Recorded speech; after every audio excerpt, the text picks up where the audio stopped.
you remember, your business development plan, and this is the Russian influence on when I was living in Russia. Like in Russia, like in Ukraine, you mustn't do a 1-year business development plan. You need to do it monthly. Yeah? This is your plan for the month, and this is what you're going to do, and that's what you do in your time. Because we need to have some flexibility. You need to see not just that we're in a volatile economy. We don't know how things are going to be 6 months from now. Yeah? But you need to see what works and what doesn't work. So maybe it turns out that Marta's AIDA sales writing is very effective and she gets meetings. Maybe it turns out networking, waste of time, nothing happens. It's okay. It's much better for you to realize that in February and then you try other things in that month than to wait until the end of the year. Yeah? All right? So those are 3 things that you need to do. You need to have fixed time on your schedule for business development. You need to have a business development diary, and you need to have a business development plan. Yeah? And these are the basics. So if you've not started yet, then new year, is a good time to start this. And why should you have fixed time on your weekly schedule for business development? Why not just, Plavushi, whenever you have time to do it? It's obliged you, like discipline. Yeah, it's for discipline. And also, if you're going to do business development whenever you have time, you probably never have time. It's never going to happen. I use the analogy of if I want to lose some kilos going to the gym, I can buy my nice expensive abonnement and never go. Very simple, very predictable. You have to go once or twice or 3 times, regular, and over the time you get the results. It's not going to happen quickly. Okay. Let me ask, now I can pick on you because I can see your names. Diana and Marta and Marianna. So ladies, what do you think would be maybe some of the most effective things that you could start doing in 2018 in business development? Because on the definition of sales and marketing, we have 26. There's all sorts of different things. What do you think are probably some of the best things to do? And this isn't a right or wrong question. It depends on you as well. I wasn't previously involved in all this stuff. Okay, I may say that I'm more or less new to this business because I previously worked as in-house lawyer, so I didn't bother about any kind of business development. It's okay. A lot of lawyers haven't either, in consulting. Even though I might think about some good stuff that may bring clients to our firm, I definitely regularly we prepare with our team some newsletters and as well some articles. I think that it's some kind of good sign that firm and the team is very up to date to all those novelties in legal changes and so on. So it may bring more clients, but. And who was at the session when we did sales writing together? I know Oleg was, okay, and Roland, Last time. Roman. Last time? What? Yeah, I think I was here. Okay. Oh, there was only one time. Okay. So I haven't missed anything, There was 2. Then I was there. Okay, so in the topic of sales writing, you need to be very careful. Because if you do sales writing or articles and updates in the wrong way, you're going to have no results. Nothing happens. Typical law firm makes a legal update, they spam the mailing list, and we wait and we see what happens, and quite often, nothing happens. Yeah? So how do we change the writing to actually get sales results? If I may, sorry, because I was as a client of Becky McKenzie London, I usually, it helped me a lot because I was not, I don't have a degree in English law, even though I was a corporate secretary of PLC, and it helped me a lot when I received some alerts, and if there was quite sensitive changes to my business, they proposed some kind of webinar, and it helped me a lot. Yeah, so for instance, they prepared the alert and on some changes in legislation, and they proposed we would have explanations and online Q&A session starting from 10 a.m. up to 12 up to noon, and you can ask whatever you want, but we will prepare a presentation, one hour for presentation and 1 hour, like, or half an hour for Q&A. And it was very helpful, and actually I used their like services a lot after this kind of explanations. Paid services. It was free. But like, did you pay them afterwards, like paid services? Of course, yes. Then it was paid. Again, it's going to be difficult for us to repeat this kind of model, because if you have Baker and McKenzie doing this, or if you have DLA Piper, if you have Clifford Chance, there's a lot of really, really good law firms, and if there's a change to the law, the risk would be that maybe we're going to try and update about the same thing like all of the other law firms are going to update about. So I think they could do it if it's Baker and McKenzie in London. Could we do it? I think webinars might be something you try, like holding an event, but it's not going to be easy. Yeah. Technically, it's possible. We will be having one today, actually. You're actually doing one. Well, not myself, but our people from antitrust practice are organizing one tonight. Wow. Okay. Actually, it's like training for our employees. It's not a webinar for clients. Well, it's not for clients, yes, but technically I think it's same format at least. Good. I think maybe the webinar idea, like holding an event, I think it could work, but you need to be very careful how you did it. And again, like we were seeing the last time, you need to be extremely careful with sales writing. Most law firms don't have success with this. We make a legal update, we send it to the clients. Maybe it's informative, maybe not. We don't actually generate any work from it. So we have to be very careful with the writing. What was the structure which we learned? A very useful structure for how you do sales writing. From scratch. It's inside it. AIDA. AIDA. So yes. So do you remember this, Roman? AIDA. Vaguely. Okay, so this will be a very quick review. Hands up, who knows AIDA? Okay, all right, okay, good. So, ladies, you're being very shy, So, for Oleg and for Diana, I think Marta wasn't here. Okay, so, Marianne, do you want to share with us, what is AIDA?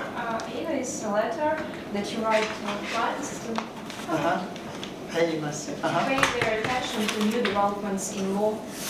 Yeah, so you would have dear, and then you have awareness, interest, desire,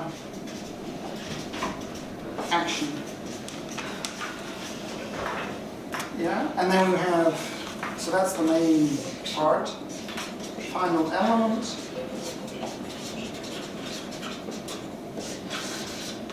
Best regards, Mr. John, maybe a PS. So, if you're going to do sales writing, there are different elements. The salutation, awareness, interest, desire, action, final element, and maybe PS. So maybe Mariana, can you explain a little bit more about what is this? First of all, you write dear Mr. or Mrs. to whom you are writing. Okay, and that's a mistake, so good mistake. If it's a man, it's Mr. If it's a woman, Mrs. Произношение Ms. So Mr. Ms. No Miss and no Mrs. And what is this one? Mix. Mix. It's when you don't know. Or Never met that one. I think you will. It'll come in future. You're going to see more mix. And it doesn't mean you don't know, it just means it doesn't matter. So in the same way you're writing to a woman, it doesn't matter from a business perspective if it's Miss Smith or Mrs. Smith. Who cares? Ms. Smith. Moving forward, it doesn't matter if it's Mr. Smith or Ms. Smith. It's Mix about, Smith. think about all this female male stuff. I mean, if it's like I think transgender. Yeah. Maybe it's political correctness, or maybe it's just a change in etiquette, change in culture. From a business perspective, you're writing to a lawyer or a supplier. I have a question. This is relevant. What do you write when you're addressing to like 3 people, some of whom are men, some are women.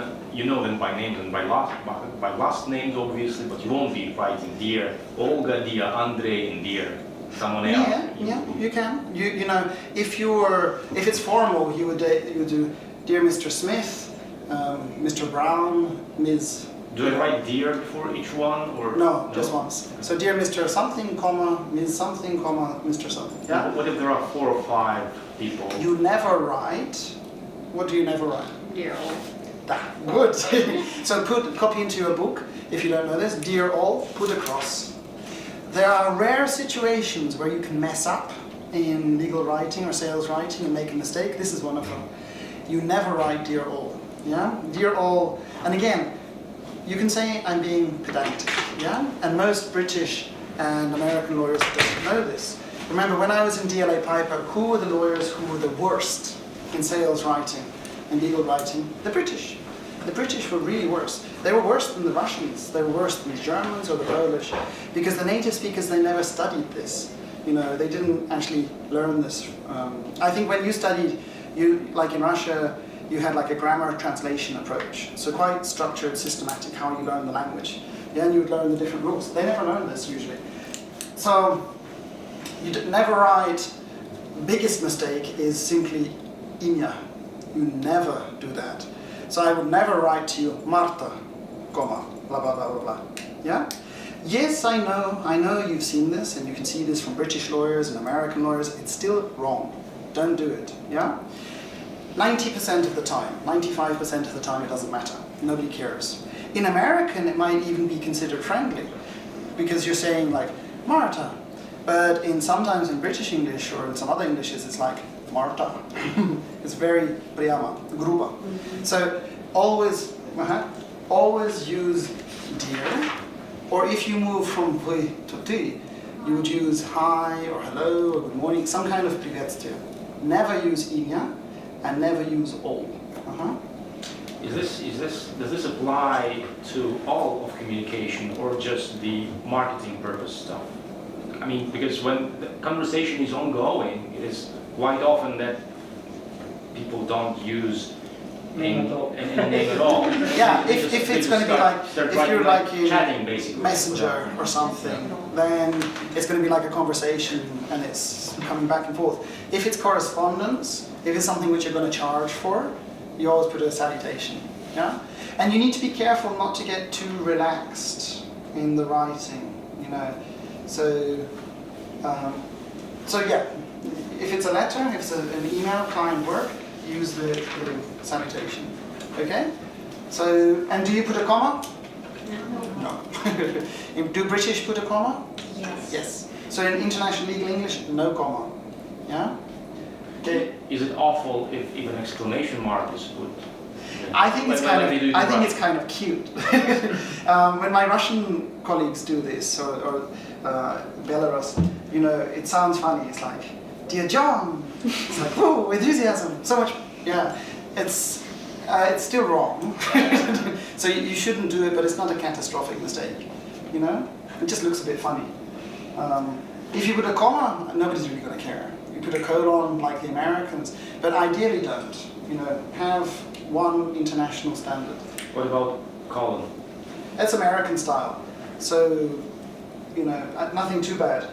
So really, if you put a comma or a colon or an exclamation mark, it's nothing catastrophic. If you just put the name, it could be catastrophic. That could be bad. Yeah. And if you say dear all, it's just not very nice. You could say dear colleagues. That's the solution. So, and remember, colleague doesn't mean kolega. How about gentlemen?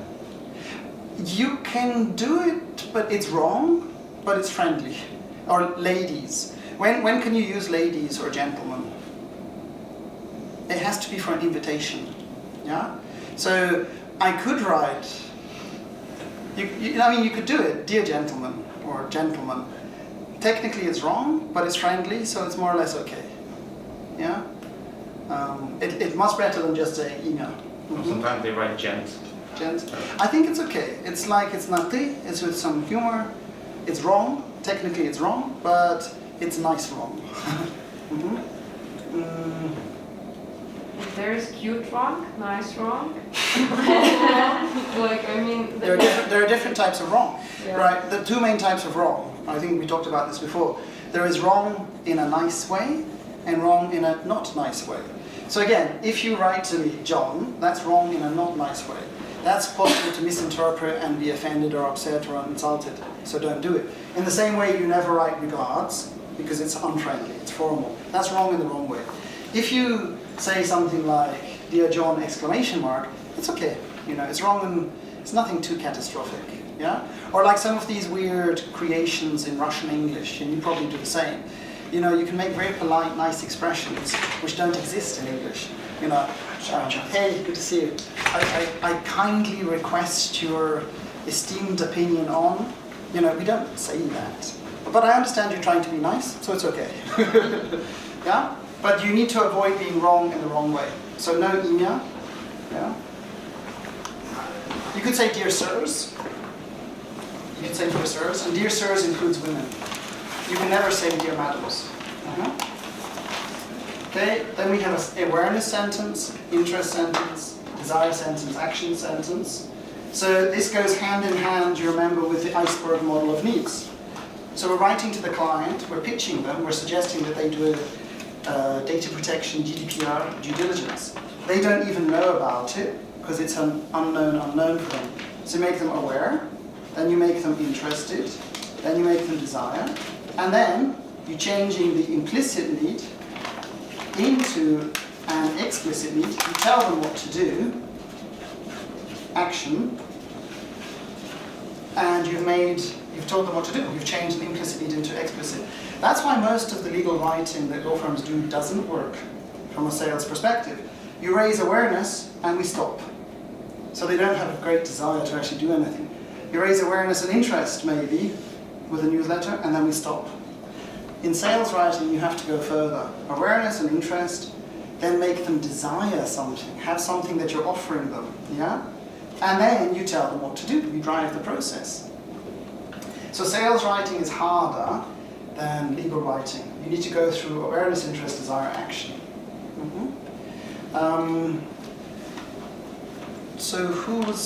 Does anyone have any comments? Do you remember? Maybe Alena? Which is the last one after 6? Okay, that's the next step. That's the final element. So remind me, or let's share for Marta and Diana, I think, who wasn't here, yeah? So let's share with the colleagues. What's the worst thing that can happen when you send a pitch, when you send an AIDA? You're proposing something to a client. No answer. Exactly, no answer. The worst thing is not rejection. Rejection is okay. You know, rejection is good. You move on, you do something else. The worst thing is silence.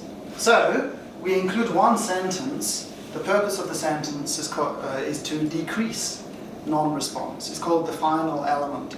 Who can give an example of a final element? If I won't hear from you until end of the week, I will take the liberty of calling you on Friday evening. Yes, on Friday evening. Wonderful. Yes. The final element is a threat. If you don't answer, Or Saturday morning maybe. so you're saying if you don't answer by deadline, I will phone you. You know, does anyone want you to phone you? To be phoned? No. People don't want to be phoned. They much prefer to get things sorted out by email. So by including this sentence, you increase your response rate. You'll get more rejections, which is okay. It's much better to be able to get a rejection than silence. So, of course, you can't simply say, if you don't answer, I will phone you. It's too direct. You need to make it more pushisty, more fluffy. You know, like you were saying. So, if you don't manage to get back to me by Friday, I'll take the liberty of giving you a little call just to check if this is interesting. That's all. This is a really good thing to do. I don't think you're measuring your conversion ratio generally at all anyway, but you should. So if you were sending out 10 AIDAs without this sentence, your response rate is going to be maybe 20-30%. You include this little sentence nicely, so not to upset anyone, and your response rate doubles. You know, so this is an extremely powerful element to do in sales writing. It's very, very, very useful. But if it feels weird, if it feels rude or uncomfortable or strange, don't do it. You need to rewrite it so that it's something which doesn't sound too imposing. Yeah? If you would receive this sentence and it's okay, then you can send it. If it sounds strange, you don't do it. Yeah? So that's the final element. What do you think, Jaroslav? Would you feel comfortable writing this to a client? We're not writing to a client, we're writing to a potential client. Okay, good. So if you're writing to a potential client, would you feel comfortable saying this? Not every time. Okay, all right. But again, how can I say this? This is going to sound strange. It's unethical not to sell. Yeah? So a lot of the Ukrainian lawyers, they say to me, it's unethical to sell. I'm a lawyer, I just need to do good legal work and clients will come to me for my wonderful reputation. Wrong. Not necessarily. You can be the best lawyer in all of Ukraine and still very poor, you know, and not have success. You need to have sales skills as well as legal skills. Let's imagine Jaroslav is writing to me about, and I'm a potential client, about something which I don't know about. Yeah? It's an unknown unknown. So it means he's a good lawyer. He's trying to help me. He's letting me know that there's this change to corporate law or tax law or data protection, doesn't matter. He makes me aware, he's trying to make me interested, trying to make me desire his solution and take action. Yeah? This is ethical because there's a good potential that I don't know about, and then I can get into trouble. So if I become a client, wonderful. Now, it gets worse if I'm already your client and you don't tell me about this. Nobody told me, so I get into trouble, I get fined, you know, I get penalties. You have ethical, how do you say, responsibility, you know, moral accountability. You didn't inform your client that this thing had changed in some area of Ukrainian law. The client got into trouble. You know, part of the responsibility here lies with you. You have to let them know. You know, you have to make sure that they don't have these unknown unknowns. If you make me aware, interested, a desire, and I say no, that's okay. It's my responsibility that I declined. It would be unethical for you not to help your clients, to let them know, to try and sell them these solutions. Do you have a lot of work on GDPR, on data protection? Not quite. Okay, in some countries there's a huge amount of work, especially in European Union, and in others as well, like in Turkey. Half of the law firms I work with are making tons of cash from this. Half of them are doing nothing. You know, this is something where it would be unethical for you not to tell your clients because they will get into bother. If you don't save them, who's going to save them? You know, maybe no one will save them. All right. So awareness, interest, desire, action, final element. And why would we put a PS? In many countries, the lawyers don't like the idea of PS. Yeah, What since this concept is outdated, because PS it was for paper letters, you wrote like a whole bunch of sheets of paper, yeah, and finally when you sign, you realize that you forgot something, so you put in PS. Okay, Yeah, but imagine when if you were writing on a typewriter, that would be so annoying. yeah, but you're free to edit your email anytime before you send it. So what's the point of putting PS? I totally agree and totally disagree. You should put PS still, and why? To emphasize, if you would like to address something additionally, which was not covered in your email, but still it is very important. Not necessarily. I mean, you can do that. You can add PS as a cross-sell. So PS, there are going to be some tax implications from this transaction. My good colleague so-and-so can help you. You could put a cross-sell as PS, for example, if there's, but not just, no, Marta? Maybe, I mean, it's a matter of paying attention. I think that, I don't know, maybe it's true or not, but maybe a lot of people just pay attention usually to PS, so not to the whole letter. But yeah, the PS works for many different reasons. First of all, PS is more ty than v, yeah? So in legal writing, you would never use a PS. But this isn't legal writing, this is sales writing, you're trying to persuade me. So it shows that you really care, that you're putting a PS. This is more like personal writing. So that's good. The PS, it's noticeable because it's at the very end, so it's more emphasized. The PS is the last thing they read. So that, like when you're writing a book or an article, the first sentence and the last sentence are the most important.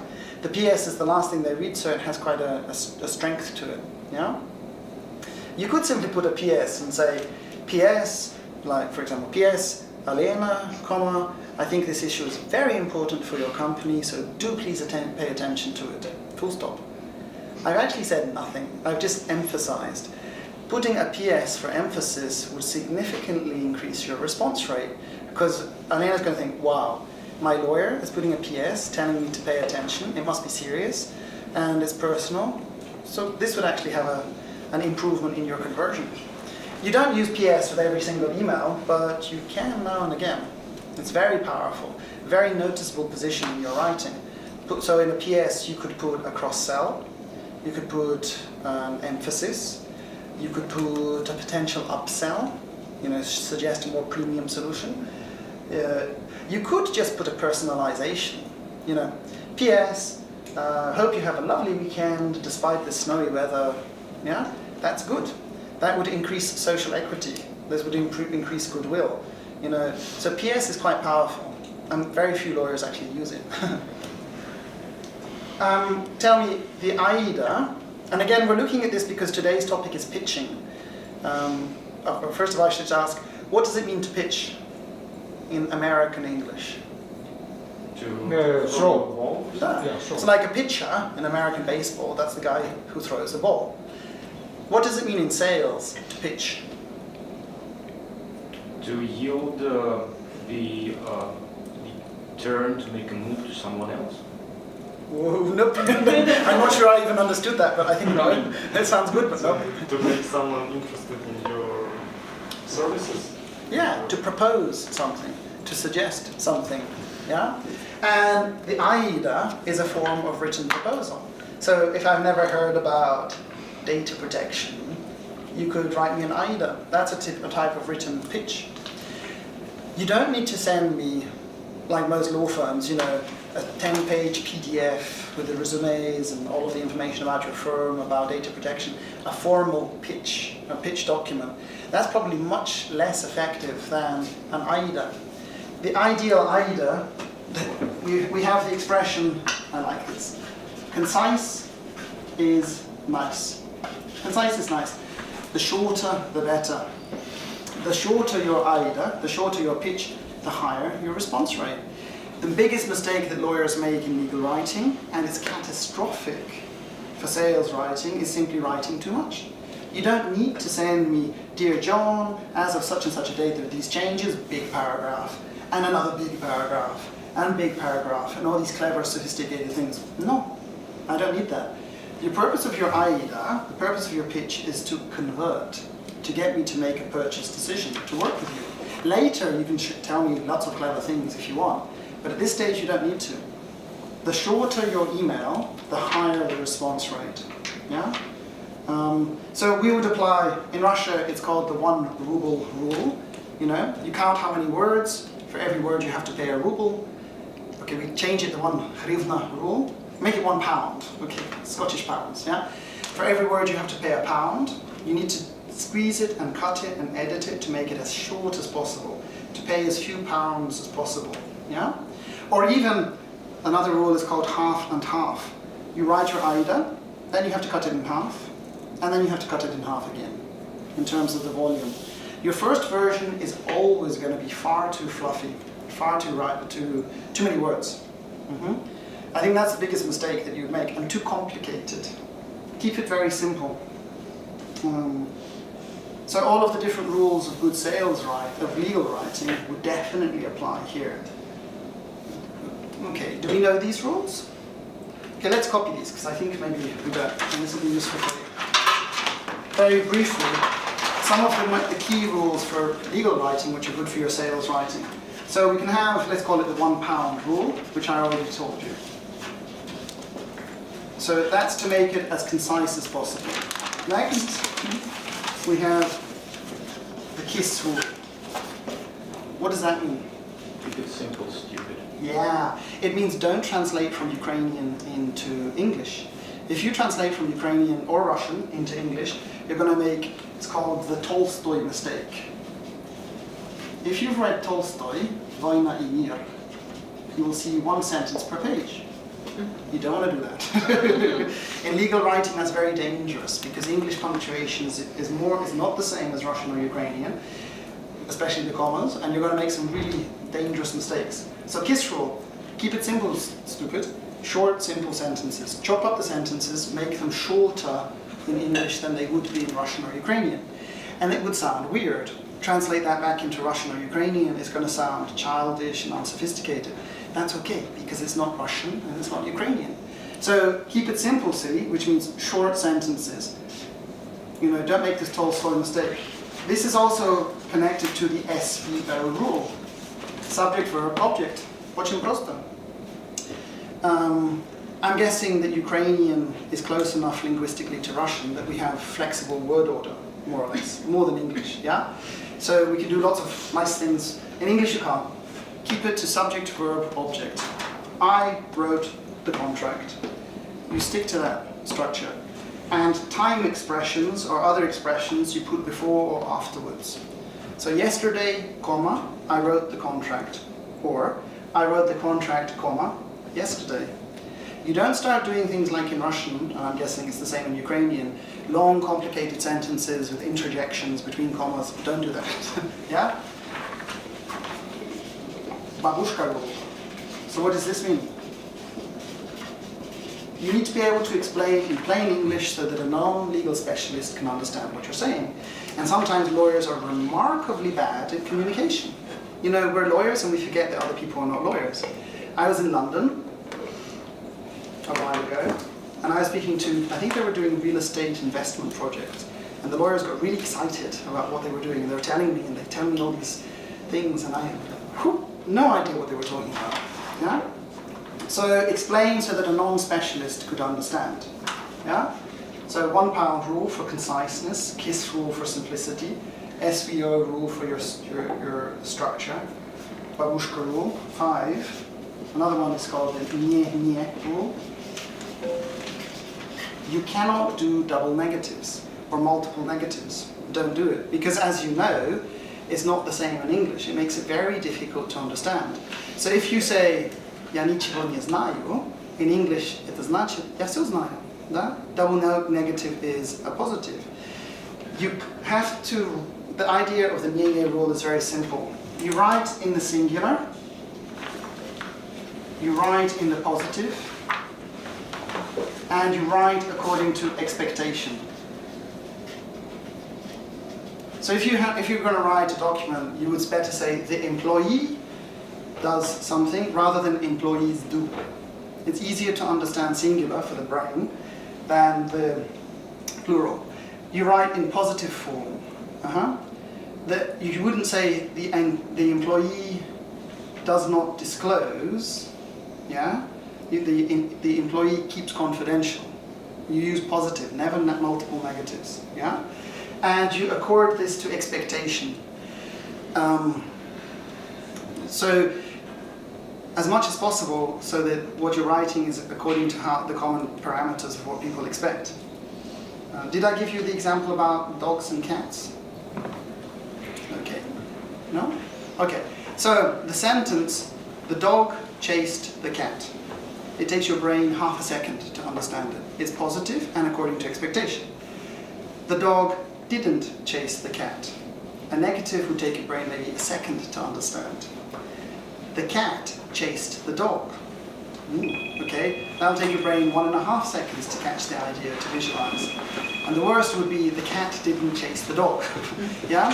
When something is against both expectation and positivity, it slows things down. That's why if you have a long legal sentence with negatives and it's impossible to understand. You have to actually stop and cut the sentence and try to read it to understand what's happening. So the nye rule. Use singular, use positive according to expectation.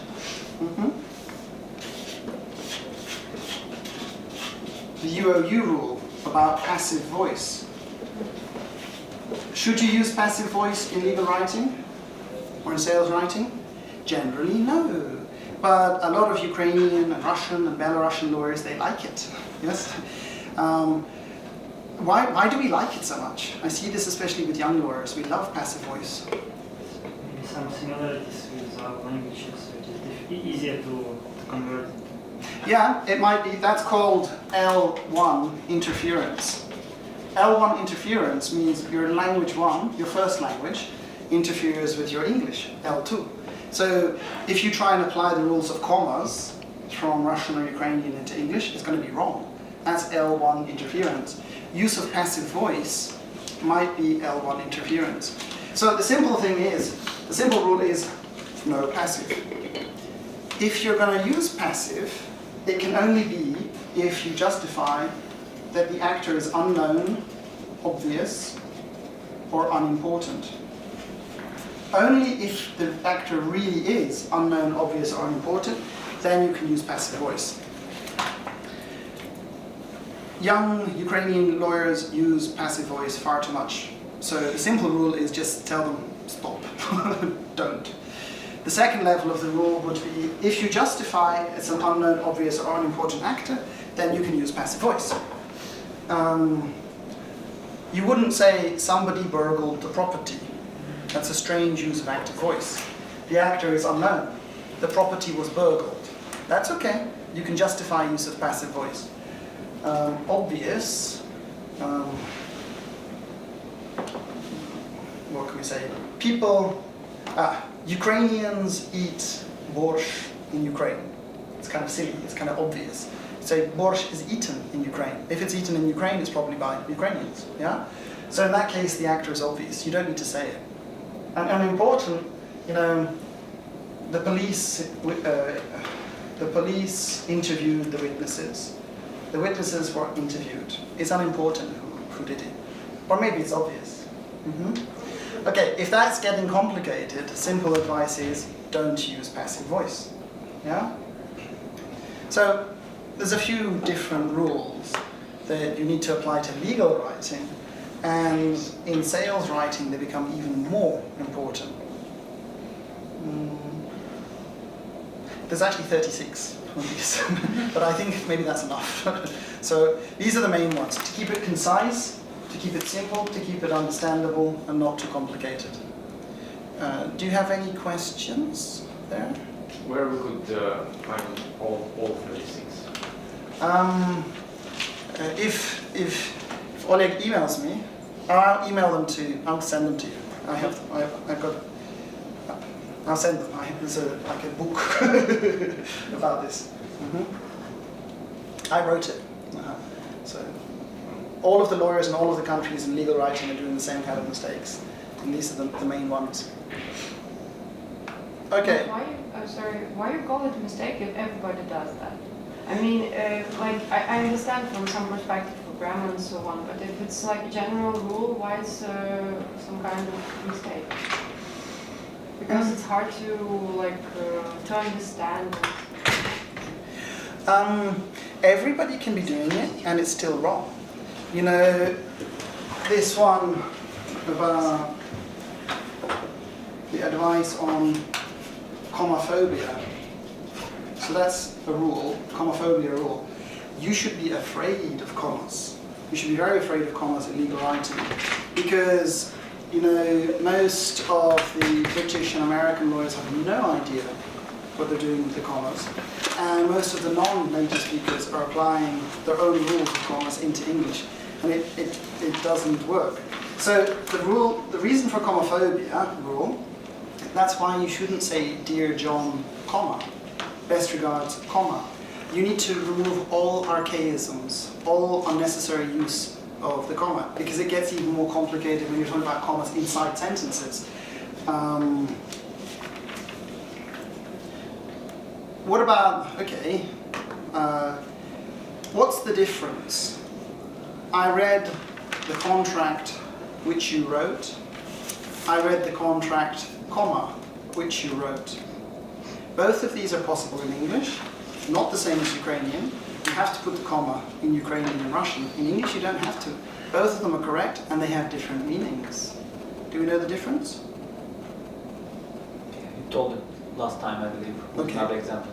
Yeah, so what's the difference then? The difference is that we define which exact contract you read. In which case? Assuming that there are plenty of contracts. Okay, and which one is which? In which sentence do I have one contract? In which sentence do I have many? One with comma, it's many, and without comma, it's no, it's the verse. Vice versa. Yeah, vice versa. Yeah, so comma which is singular, which with no comma is plural or comparative. I think we had the example with wives. Yeah, yes? right. Yeah. So if you say my wife who ... that would be polygamous. There'd be lots of wives. If you say my wife comma who, that's okay, that's one. So on the basis of this, again, most British and Americans have no idea about this because they haven't really studied legal writing and they don't know the rules of commas. So if you ask them, can you explain when you use the commas, they won't know.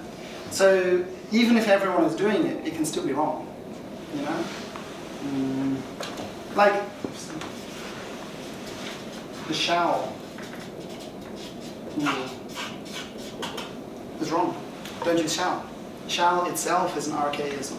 You shouldn't be using heretofore, therefore under, henceforth.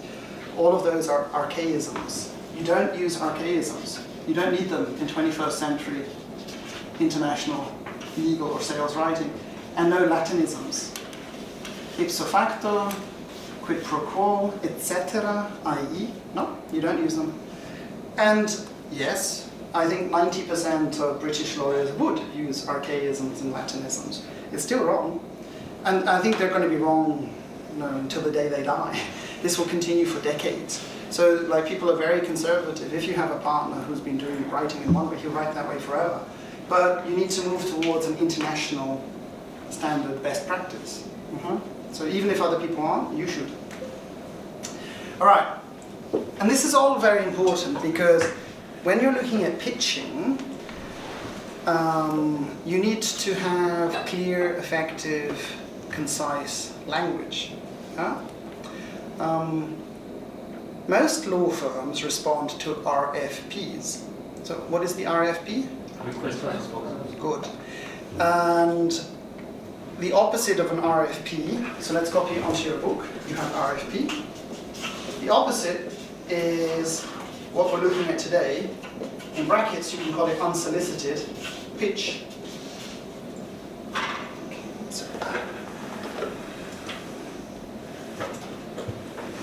You mustn't get lazy. You mustn't get complacent because RFPs are going to come to you when you don't need them. Yeah? It's like passive referrals. Clients will recommend their friends to come to you and you'll get new clients just because you did good legal work. That will happen in good times. When the economy is good, you're going to end up with too much work when you don't need it. And when the economy is bad, when you need clients, that's when they don't come. And the same with RFPs. When the economy is booming, you're going to get tons of RFPs, going to have tons of billable hours, everything's awesome. And that's going to make you lazy. That's going to make you complacent. And then the partners or the lawyers can say to me, oh, John, we don't need to do business development. We're so busy. We've got too much work to do. Well, then when the economy crashes, you know, like in Russia every 5 years, it seems, you know, when things are bad, the RFPs stop coming, and you need to actually do unsolicited pitches. So be careful. An RFP is a compliment. It means your law firm has a good reputation, and your law firm does have a good reputation. Chambers, yeah, Legal 500, your website, the networks, your firm has a good reputation. RFPs are a sign of good marketing. There's nothing wrong with your marketing. Your marketing is pretty awesome. Your marketing is really good. It attracts people to you.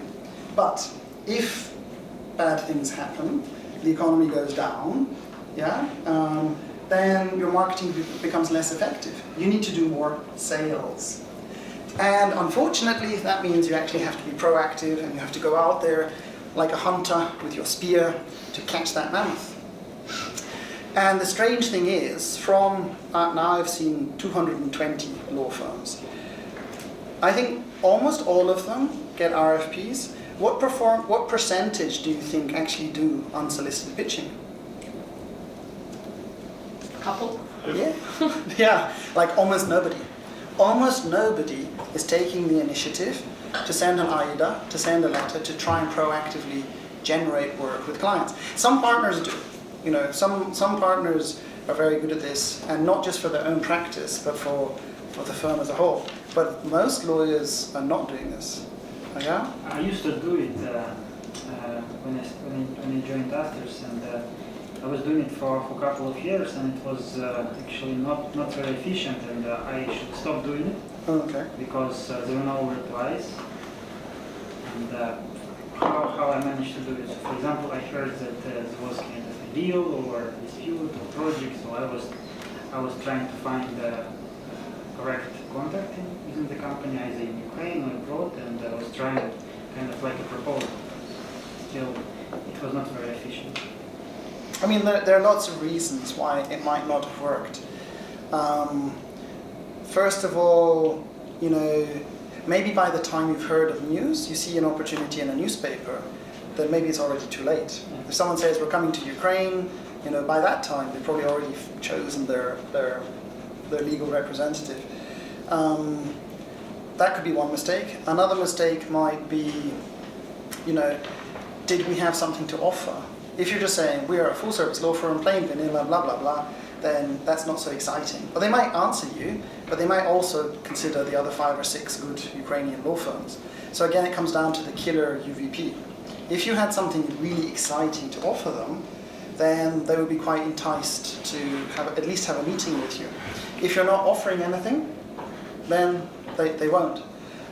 The next mistake might be that you didn't do enough follow-up. So this is the biggest mistake, I think, for another big mistake. As lawyers, generally, we would, if we even do something like a pitch, and I think we saw this before when we talked about nuclear option. So this is the amount of follow-up.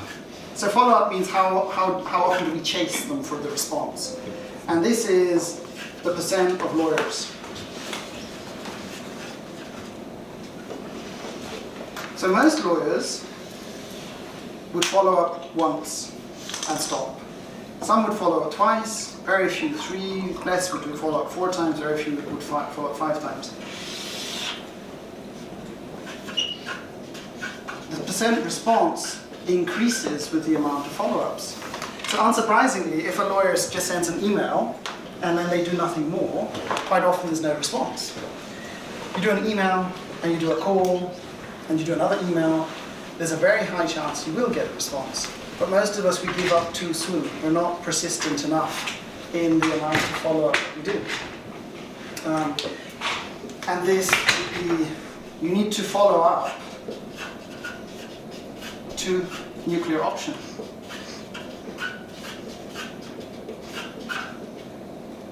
So, who remembers, everybody was here, what is this strange thing in pitching called nuclear option? Sure. It is a closing sentence with I think that's final element. If you don't answer, I will call you. yeah.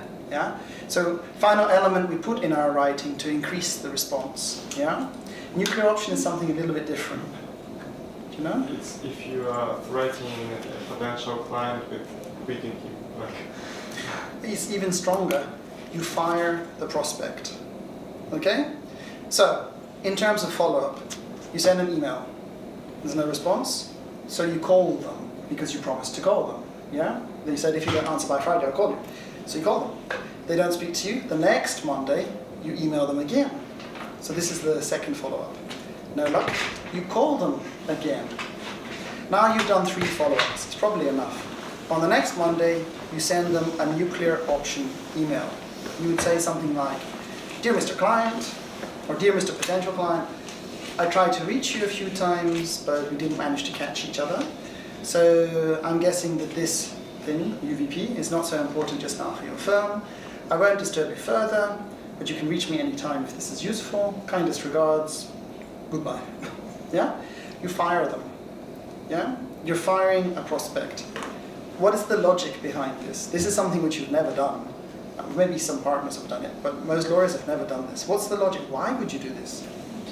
For someone to feel guilty about being not very polite with you and just calling to say, yeah, I was so busy, sorry, would you like to present?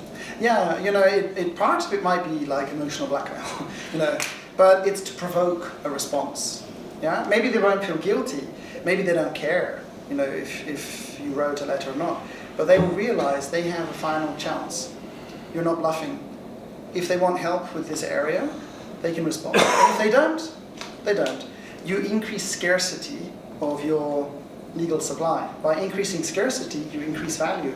They have a final decision to make, and quite often it works. This provokes a spike of responses. If you accepted silence, they would never come back to you, and you will have decreased your value. Yeah? If you chase and chase and chase and chase them, you also decrease your value. So after a reasonable number of follow-ups, you have to send them a nuclear option email. Could you imagine doing this? Isn't it rude to disturb so much, like a lot of time? It would be rude if you followed up like 10 times, but it's not rude if, let's say we met at a networking event, we're talking about changes to corporate law, you send me an email to propose a meeting, I don't respond. So you should email and you should call. You should email a second time, call a second time, and after that you should stop. So you send a nuclear option. This isn't rude. And I'm just not a very organized client. It's not that I'm not interested, it's just I didn't respond in time. So you need to chase me enough to be sure that I'm intentionally ignoring you, or I think it's not valuable enough, and then you stop. But generally, most lawyers would email once and never call. Yeah, so you need to do more systematic follow-up. So, I mean, there's lots of reasons why unsolicited pitching doesn't work. And some of them we've already seen in the AIDA. You remember 1, 2, 4? So the best people to actually pitch towards are your current clients. I think that might have been Yaroslav's biggest mistake. He's trying to pitch new clients. He's trying to find new clients. That's the worst thing that you can do. That's the hardest thing to do. Your best source of work is your existing clients. So, and you have enough. Like how many lawyers do we have? We've got lots, yeah? Asters is one of the big law firms. So if you've got lots of lawyers, I'm guessing you have lots of clients. You have lots of current clients and you've got plenty of ex-clients. You know, you don't need to be pitching totally unknown new clients. You have a good UVP, send it to a firm which we're working with. There's a very high chance that they would, you know, meet with you and speak with you. Send it to an ex-firm. Follow the 1, 2, 4 rule. So, unsurprisingly, you're sending a pitch, an unsolicited pitch, which is sales, to a new client. That's probably one of the, it's quite hard. Yeah? Okay. So, apart from Yaroslav, has anyone else done unsolicited pitching? Yeah. And which was the topic? Competition litigation. Whoa, okay, right. So, the hardest thing is, when you're going to do an unsolicited pitch, you need a good UVP. There's one thing I'd like to share with you now, which I hope we have enough copies. It's so everybody prints out. Ah, okay. So you just name the title. So this is hunting killer UVPs. So maybe, who can tell me what is a killer UVP? Unique. So, yeah.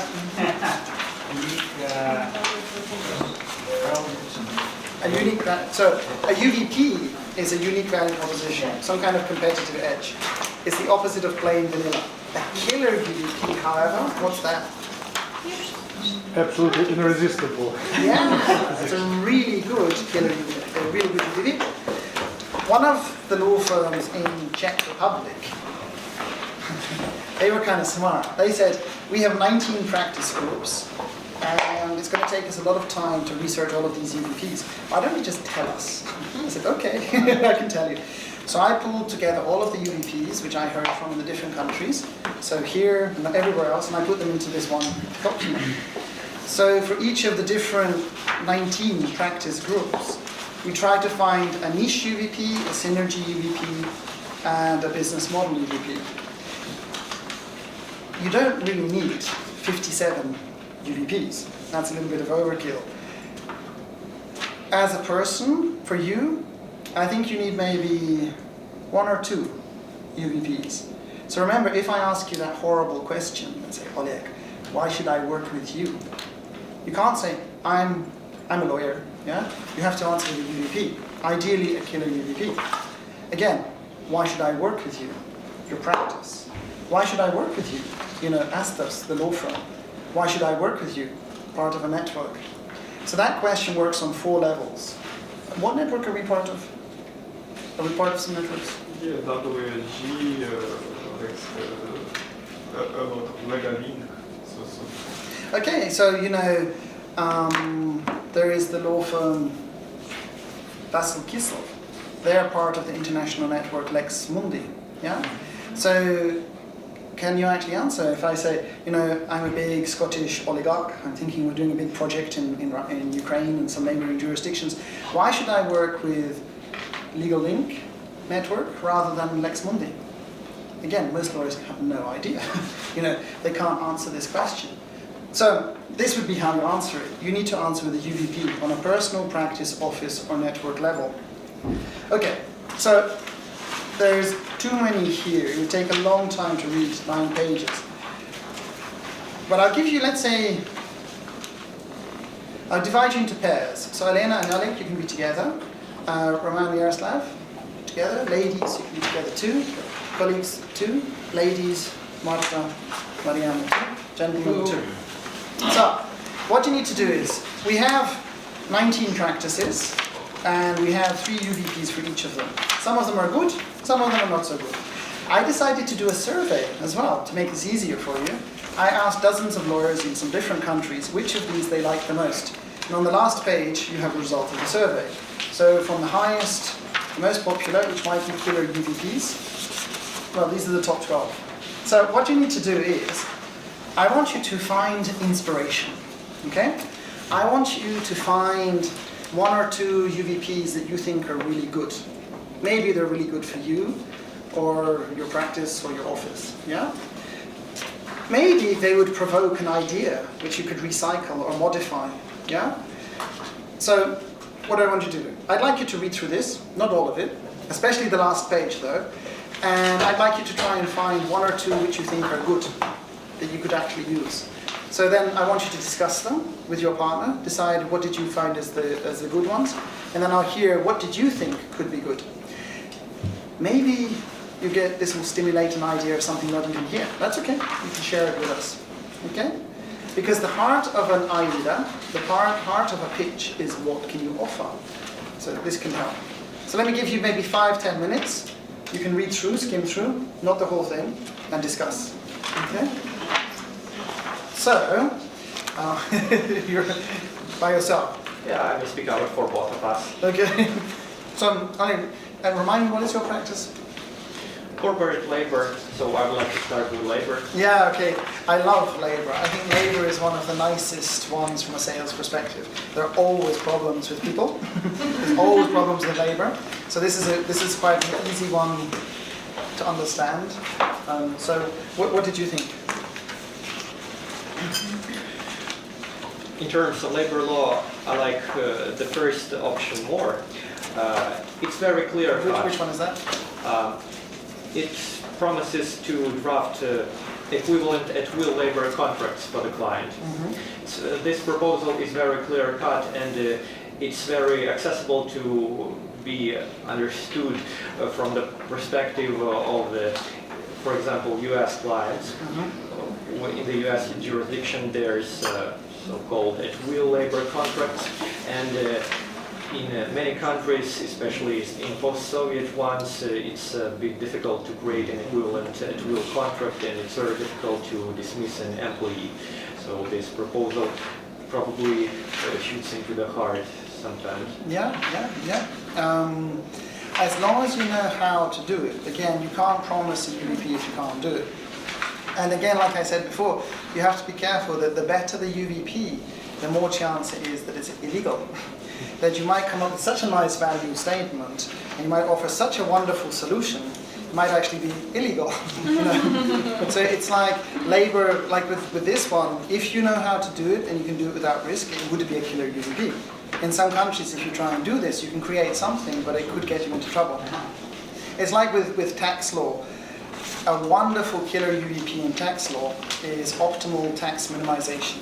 Yeah, so I pay less tax. It's very easy for me to understand. Very easy to sell this idea to me. Unfortunately, you know, like in Russia, maybe like in Ukraine, when you have very ambiguous changing laws, you might come up with a killer UVP which isn't tax minimization, it's tax evasion. Yeah. So, and again, be careful. Just because everybody else is doing it doesn't mean that you should do it. When I was working in Moscow with the legal department of Yukos, this was like 15 years ago, and I was like a young, silly boy, and I was saying to them, isn't this structure that you're doing, isn't that evasion? Isn't that kind of illegal? And they say, oh, you don't know anything, Lithuanian is nice, you know, it's something small, it's okay. No. Yeah, you don't want to be the precedent where you get caught for something as well. So be careful. I think with killer UVPs it's possible to be too clever. So be very, very careful about how far you're going to go with this. But could we make an at-will equivalent labor contract in Ukraine? Almost not. Yeah, I'm not sure. You know, there are different ways you could try, but it's not clear. What about, do we know what is a 0 hours contract? So under English law, there's a type of agreement where a person, the employee, can agree to potentially have up to, from 0 to a number of hours, at the employer's discretion. And if you refuse, you probably just lose your contract. So it's like an option for labor. So you get no pension, no vacation. For an employer, it sounds wonderful, especially in retail. For the employee, it could be pretty awful. But this exists. Now, for the British lawyer, if you could say to a British client, I can show you how to make 0 hour equivalent contracts in Ukraine, and wow, that would be brilliant. That would excite a British businessman as much as an at-will labor contract would excite an American businessman. Neither of them probably exist in Ukraine, or maybe no. We can try. But that's on the verge of illegality, of course. Or it might just be totally illegal, so you have to be careful what advice I'm giving you, yes? So whatever you do, make sure that it's not going to get you into bother. Okay, what about yourself, Elena? Were there any other UVPs here that you liked? I don't know what my colleague told, but for example, the one I liked in the M&A section is the business model UVP, saying that, not the synergy. UVP saying that our M&A team, together with our corporate regulatory colleagues, will help the clients to save the time. Because in most of the M&As, what is important is the time. So I think this is the best you can sell. And the same goes, for example, for the corporate law. The UVP saying that our corporate and tax teams, they work together, because usually it's the biggest issue there. Labor law, like tax law, is a wonderful synergy. It very easily goes together with any of the other practices. And like about the M&A, about saving time is money, UVP, if you could then evidence that with some war stories, telling some stories of how we save time, you know, that makes it much more persuasive. That's good. All right. What about Roman and Yaroslav?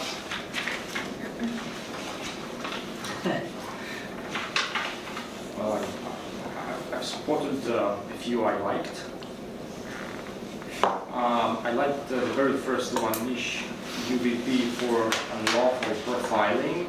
That's an interesting one. But I would just for the purpose of this exercise, I'd combine it with the GDPR section. I think in this... They're very closely related. Yeah, in this one, the two practices of GDPR, data protection, I think they go very close. You could probably merge those into one area. And they're very relevant right now, And and this there is a lot to offer because there is a very low awareness among clients that there are issues there to expect. And this was developed in Slovakia because I was asking one of the partners doing data protection a very silly question, but I'm not ashamed to ask silly questions.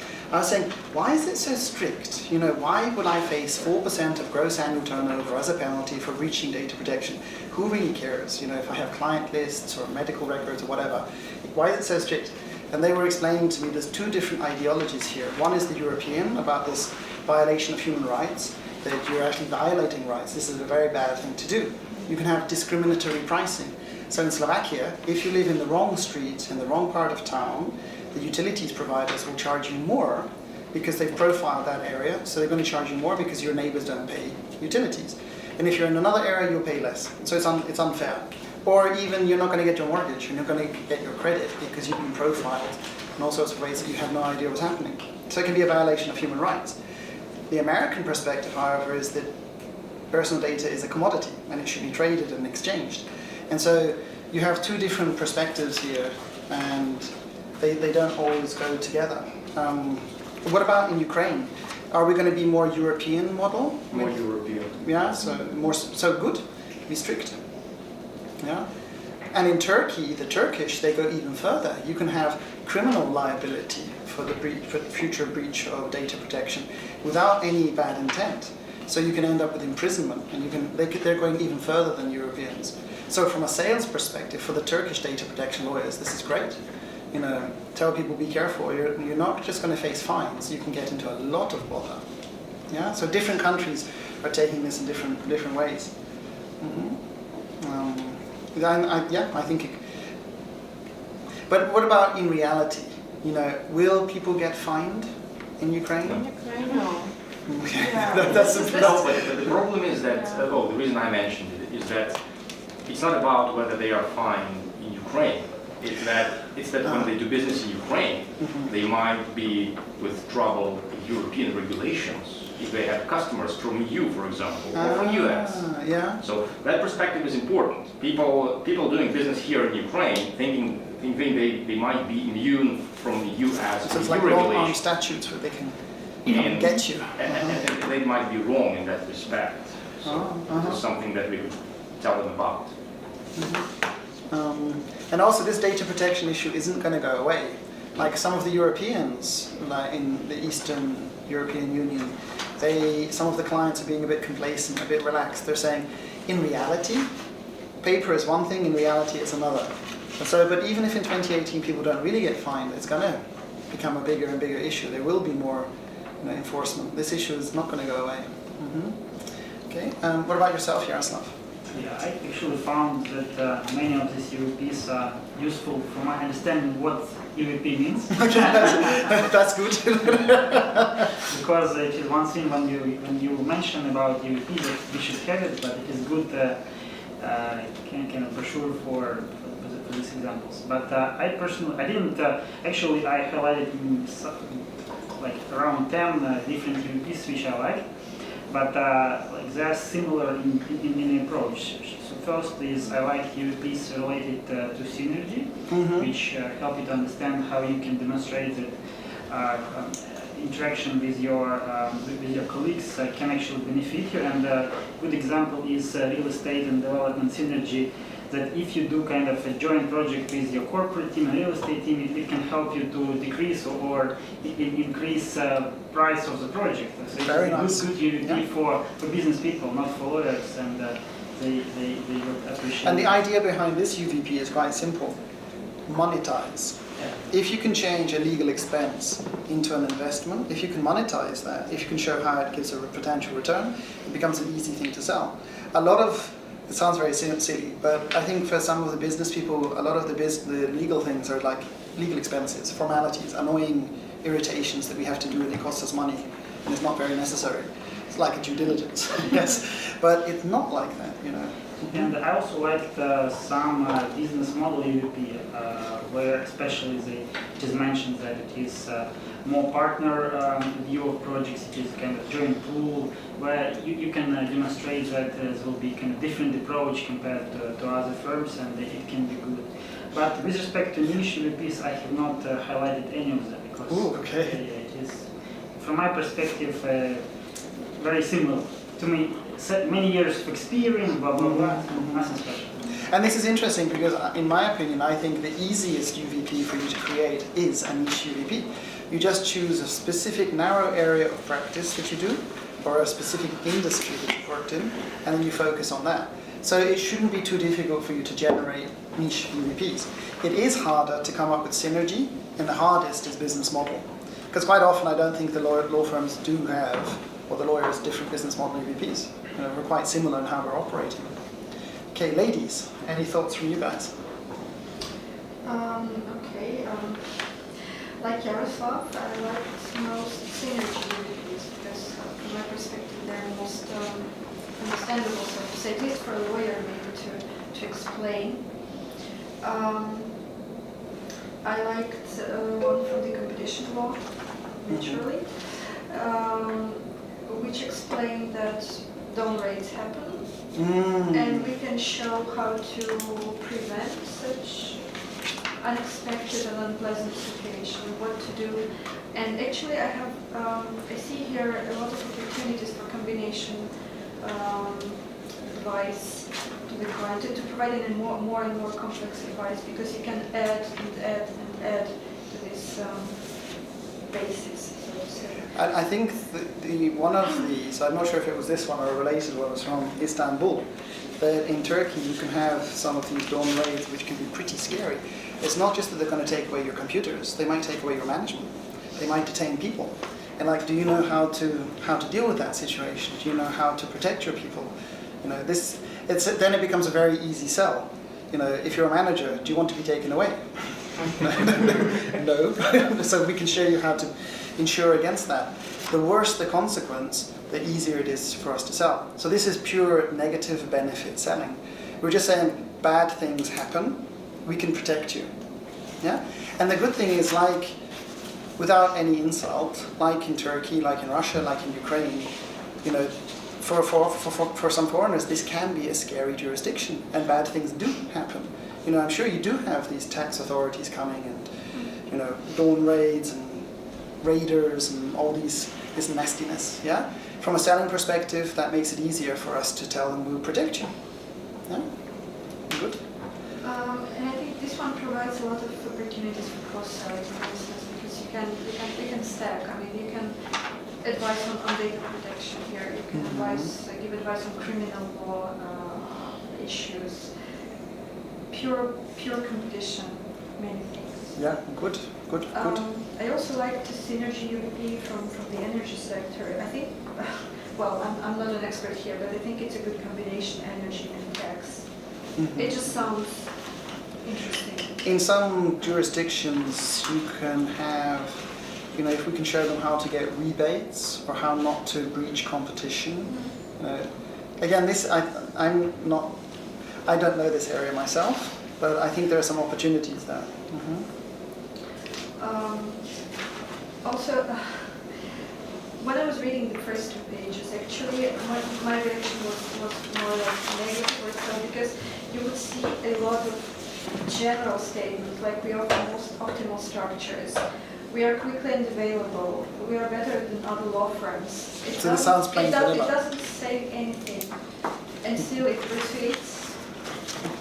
So if we can quantify it, so don't say we're highly responsive, say we have a 3-hour response period, or we have a 24-hour hotline, or, you know, if you can quantify and evidence these, they can become stronger. Okay, what about colleagues? Any other ones? Well, as for me, basically, I have a strong feeling, that we all use this in our work, in our pitching, in our communication with client. It's good that you've just put a solid I would say, scientific base beneath our actions, but definitely intuitively we are trying to find certain arguments, certain short and very strong arguments for clients to hire us as a new client or for a new project, and these UVPs are good, are great for different situations. But keep in mind that you probably can't improvise these. You wouldn't be able to think of them quickly enough while you're writing a pitch. So it's a good idea to have like a resource. Now you have it. Copy paste them, edit them, change them, send them. Yeah. So, and even worse, you should have decided. You can decide now. Everyone should say the same message. So all our real estate colleagues should know why are we best for real estate or corporate or labor. It shouldn't just then be the initiative of the lawyer. We should have the same message. I can just give a quite recent example of such a UVP that was sold to a client. We have a client, an airline. Okay. They had an accident several weeks ago. Some high-profile Ukrainian journalist was boarding the flight. Flight attendant. It was from overseas. Flight attendant spoke to him in Russian. Okay. Yeah. So the journalist, he's like very nationalistic. And demanded that flight attendant address him in Ukrainian. Yeah, but I believe she is Czech. She told him that, I don't really know the Ukrainian. I know English, I know Russian, I know French. I can address you in this language. No, I want you to speak to me in Ukrainian because I'm flying Ukrainian airline. Sorry, this is not Ukrainian airline. This is a foreign airline, but it flies to Ukraine. Yeah, it doesn't matter. You're flying to Ukraine. You should speak to me in Ukrainian. What a lovely client. The journalist was accompanied by several colleagues. Those colleagues supported him in this role. Yeah, and it became big. They delayed the flight because he was not obeying. They were trying to show him the way, his seat. He was demanding all these instructions in Ukrainian. It became big. And he's kind of famous and scandalous here in Ukraine. Okay. Finally, he sat down. He continued assaulting these flight attendants the whole flight with different scenes to the extent that when the flight landed in Giuliani, they called the police. And the police detained this journalist. And now there is an administrative case against the journalist being heard in Ukrainian court. So basically the airline just asked us to briefly describe what they should do next. The pilots and the flight attendants were subpoenaed to the court to testify. The airline didn't want to do that, because they all on flights. They should fly. They have a busy schedule. So they were trying to get from us a formal advice that it should be taken easy, nothing will happen, there's need to show anybody from the crew there. But to the opposite, we advise them, look guys, you are in trouble. Firstly, your members are subpoenaed to Ukrainian court. Secondly, the journalist is quite scandalous, and you will get bad publicity. You already get bad publicity because he's posting on Facebook all this story. Then, look guys, what if he will sue you afterwards either at the company, because he considers that you should provide him service in Ukrainian during that flight, or those crew members, yeah, because of some sort of defamation, false evidence they've given to the police. Yeah, it became so big, yeah, that they hired us to hold a video seminar, yeah, for the whole crew. How to behave in court, what are their rights, what should they do there. So was this the yeah. UVP that we show how to? Yeah, so this like sort of negative benefits. So we advise them that they should hire us to support them through the whole process, training. Then there's a bunch of our lawyers sitting right now in the courtroom, supporting all those flight attendants and pilots during testifying in court. Yeah, so it became quite big because of that UVP we offered them.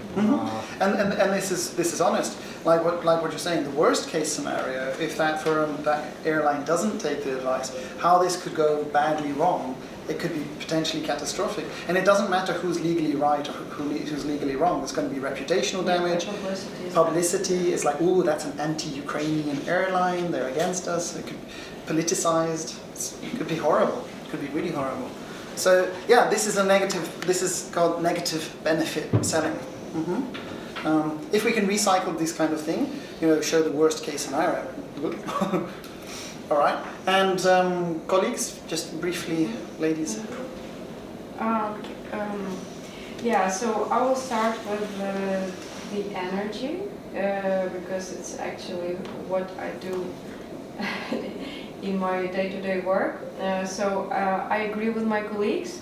I think that the UVP where you can say to your client that we are full-scale firm and we can provide you with any kind of advice you need during your energy project. It's one of the best you can propose.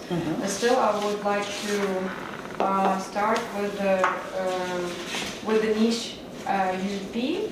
I think that when you say about the energy projects, it's not what every law firm in Ukraine does and are involved. And this time you need to say that we really provide the full service energy project, and we can help you and advise you at the beginning when you select investors and partners and so on till the M&A and till the finalizing of the deal. So, yes. So this is like a double UVP in one. It's an industry niche specialization plus a holistic approach to finish, not just legally, but like pragmatically, practically everything connected to it. Yeah? Yes. So here in energy, I would really confirm that it would be good niche UVP that with years of experience in renewables and unique and complex legal issues associated with that, our clients can be certain that they have premium and highly specialized legal advice unique on the market. That's what means on the niche. Also, I agree with Yaroslav and Tanya about energy tax synergy. I mean, it's really good because usually a lot of projects in energy, they are really connected to with tax and corporate stuff, and I think that this coordination energy projects from the very beginning and with the help of tax specialists will get you can save much more time and you will have more benefits than with any other firm. And also, I would say. But is this true? I'm not accusing, I'm just questioning. Yeah. But in many countries, energy and renewables or waste processing, or there are some industry niches which a few of the good law firms, the top law firms, have got this idea. So if we have this, are we sure that the others don't? If we look at the top 5 or top 6 Ukrainian Kiev law firms. I think that top law firms maybe have the same, but not maybe in Ukraine it's top 3. I think, maybe not even the top 5. And then the question would be: are they pitching this? Are they actually developing it? A lot of law firms have got wonderful experience, which they're not using. They're not, selling it. Yeah, we do. Yaroslav is doing the job, reaching us in energy everywhere. Yeah, it's true. And also on this, like in energy projects, usually the project look like more or less the same. So you establish an SPV and it follows all the M&A work for a law firm. I mean, and in this case, I would also propose like this 12th place. The time is money. That our M&A team, together with our corporate and regulatory colleagues, help our clients to save weeks on the negotiation M&A transaction by tackling the legal areas in parallel and so on. So I think that also would be very useful, as the law firm has really great M&A experience, and that would be very helpful. And this is the important thing here. What I'm seeing just now from Marta it's not just about what she's saying. The important thing that I pick up is Marta believes it. You know, that's extremely important. You believe what you're saying. You believe that this is because it's true, I guess. Yes. So if you're convinced, and I feel that you're convinced. If you're convinced in what you're offering, it's very believable. You understand the value because it's true. You're enthusiastic and passionate about it, and so I'm persuaded. You have to believe in what you're offering. The first person you need to sell to with these UVPs is yourself. Only after that, once you're convinced and passionate, then the other people can be. So that's what I pick up from what you're saying. Yes, good. Right, and gentlemen, any final words? Yeah, I'm sorry. Yeah, Okay. because we are so in different practices. I'm from energy and Emma is from IP. Yes. IP. Yes. Ooh. Now, poor Mariana, because while I think that labor is relatively easy to sell, I find that IP isn't. This is a tricky one. Mm-hmm. Yes, but we have a very good IP monetization UVP. I love this. I love this UVP. This is my favorite IP UVP. Yes, because lawyers show not only that you need to waste your money by obtaining certificates or by registering your IP objects, but also to have some benefit, to monetize your IP assets by entering into different contracts, by providing licenses and use of IP objects and so on. Good. So you can also get your own benefit. And the key thing here is, but do we know how to do this? You know, there are plenty of IP lawyers, and IP lawyers are thinking of patents and trademarks and copyright, but how many of them know how to monetize IP? It's like with labor law. Plenty of labor lawyers. How many can make an at-will contract or a 0 hours contract or something equivalent? You know, can we do this? Yes. Cool. Okay. Yes, I like also unlawful profiling UVP. Okay. Because it contains a threat that the client can get a fine up to 4% of global turnover. And again, just coming back to that previous one, if you can really, because I don't know how to do it totally myself, if you can really monetize IP, and there would be different ways to do that, that would be a really killer UVP. You would have a lot of success there in IP. In the same way that if you can really do these things in labor, you're going to make a ton of money. Mm-hmm. And I also like the real estate and due diligence synergy UVP, because they show that they can help to influence the property purchase price by plus minus 10%, and it is, I believe that this is a very huge sum. But you have to be careful. In some countries they can do this. In other countries, apparently they can't. It depends on the structure of transactions. So if we can, I think in Ukraine we could. I think this argument might work, but I'm not a Ukrainian real estate lawyer. So I'm not a specialist in real estate, but I like this. it sounds good. Yes. It sounds good, but okay. it's difficult to advertise this sort of thing because it rarely happens. You cannot guarantee it. It's something you cannot promise. But we can, again, we're lawyers, we can phrase the language carefully. We can influence the price by up to 10%. Or you could use a war story where we could influence the price by a certain percentage. We can't promise, like we can't promise the judge will make the right decision. We can't promise that we can influence by a certain percent. But you can say there's a balance of probabilities, or there have been cases where, yeah. Or at least we're trying to think commercially about how the due diligence can affect the negotiation. You know, many lawyers wouldn't do that. They would, I'm a lawyer, I do due diligence, you know, and that's it. Mm-hmm. Okay, John, thank you very much for sharing this document. It is indeed helpful, and I think it's like a Lego constructor, you know. Yes. You can combine different phrases and fit it to our needs at Asters. So, for example, for competition practice, here Ivan is head of competition practice, so we can apply this business model UVP with actually quantifying it with numbers. So our competition practice is the biggest in Ukraine. We have 20 lawyers and 3 dedicated partners, so 3 partners who are totally dedicated to competition law. Wow. It's a unique feature, so no other law firm in Ukraine has such big number of partners and lawyers. So it means that we have enough manpower to address issues of any complexity and act quickly. I think that would be a killer UVP for the firm then.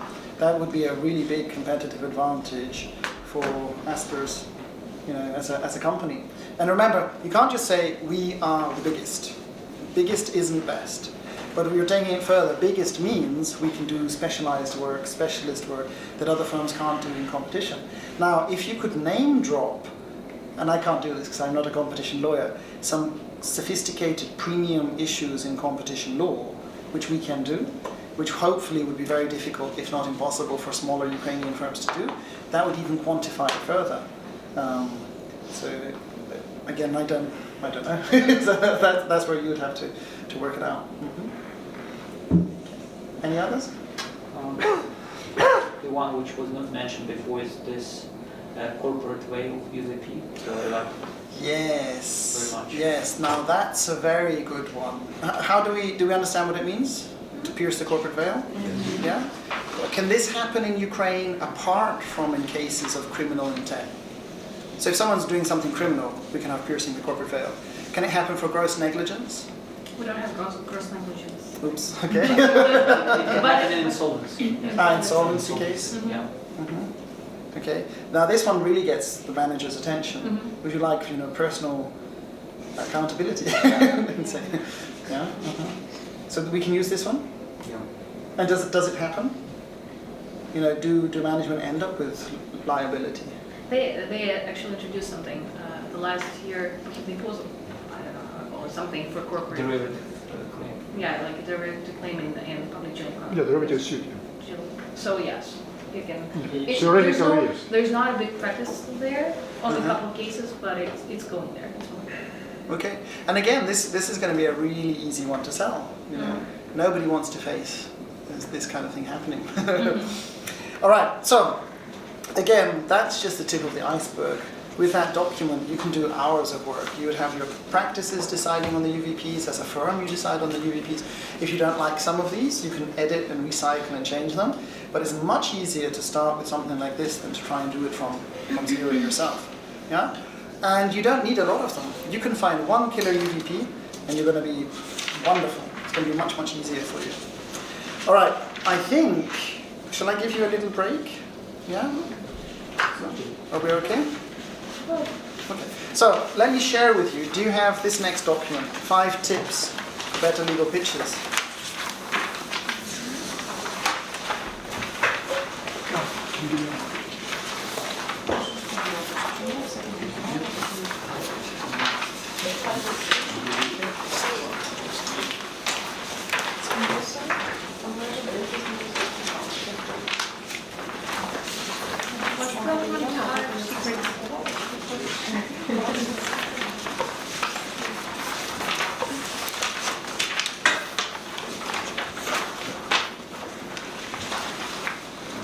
So let me imagine the situation.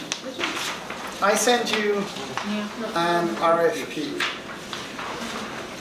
And I'm some unknown company. And I say to you, let's say,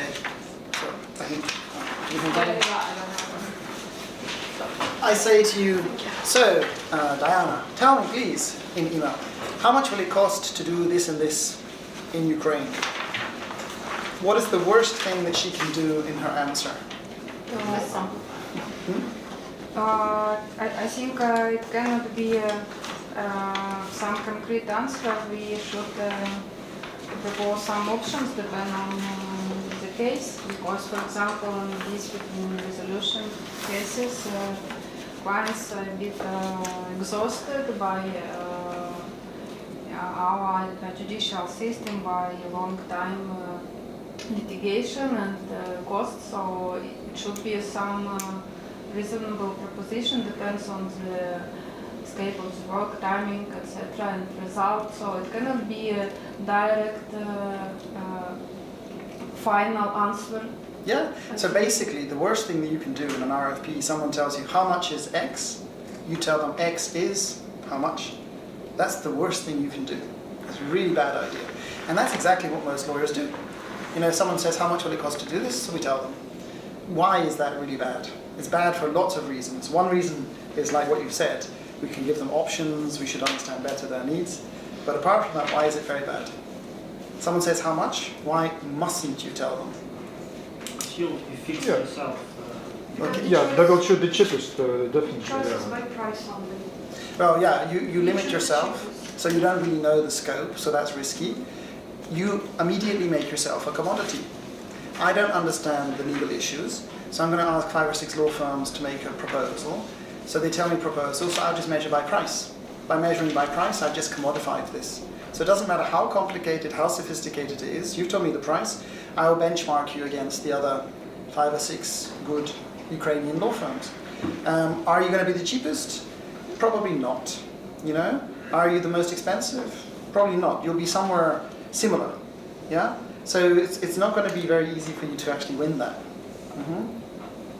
So what is the first thing you should do when someone sends you an email and asks how much will it cost? Probably you should ask for extended scope of work, so you can. But how do you ask? So it is difficult to estimate the scope of work. Or to have any. Yeah, so I think we mentioned before, the first thing you do when you receive an RFP is not optional. You phone them.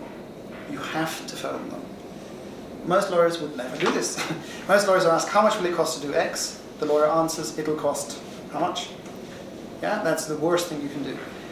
You have to phone them. Yeah? Even if the RFP, the quote, and what they would request is very simple, and even if it's very clear, you mustn't answer them.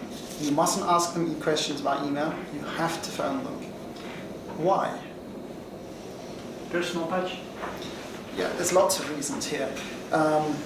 It's personal touch in sales. It's called social equity.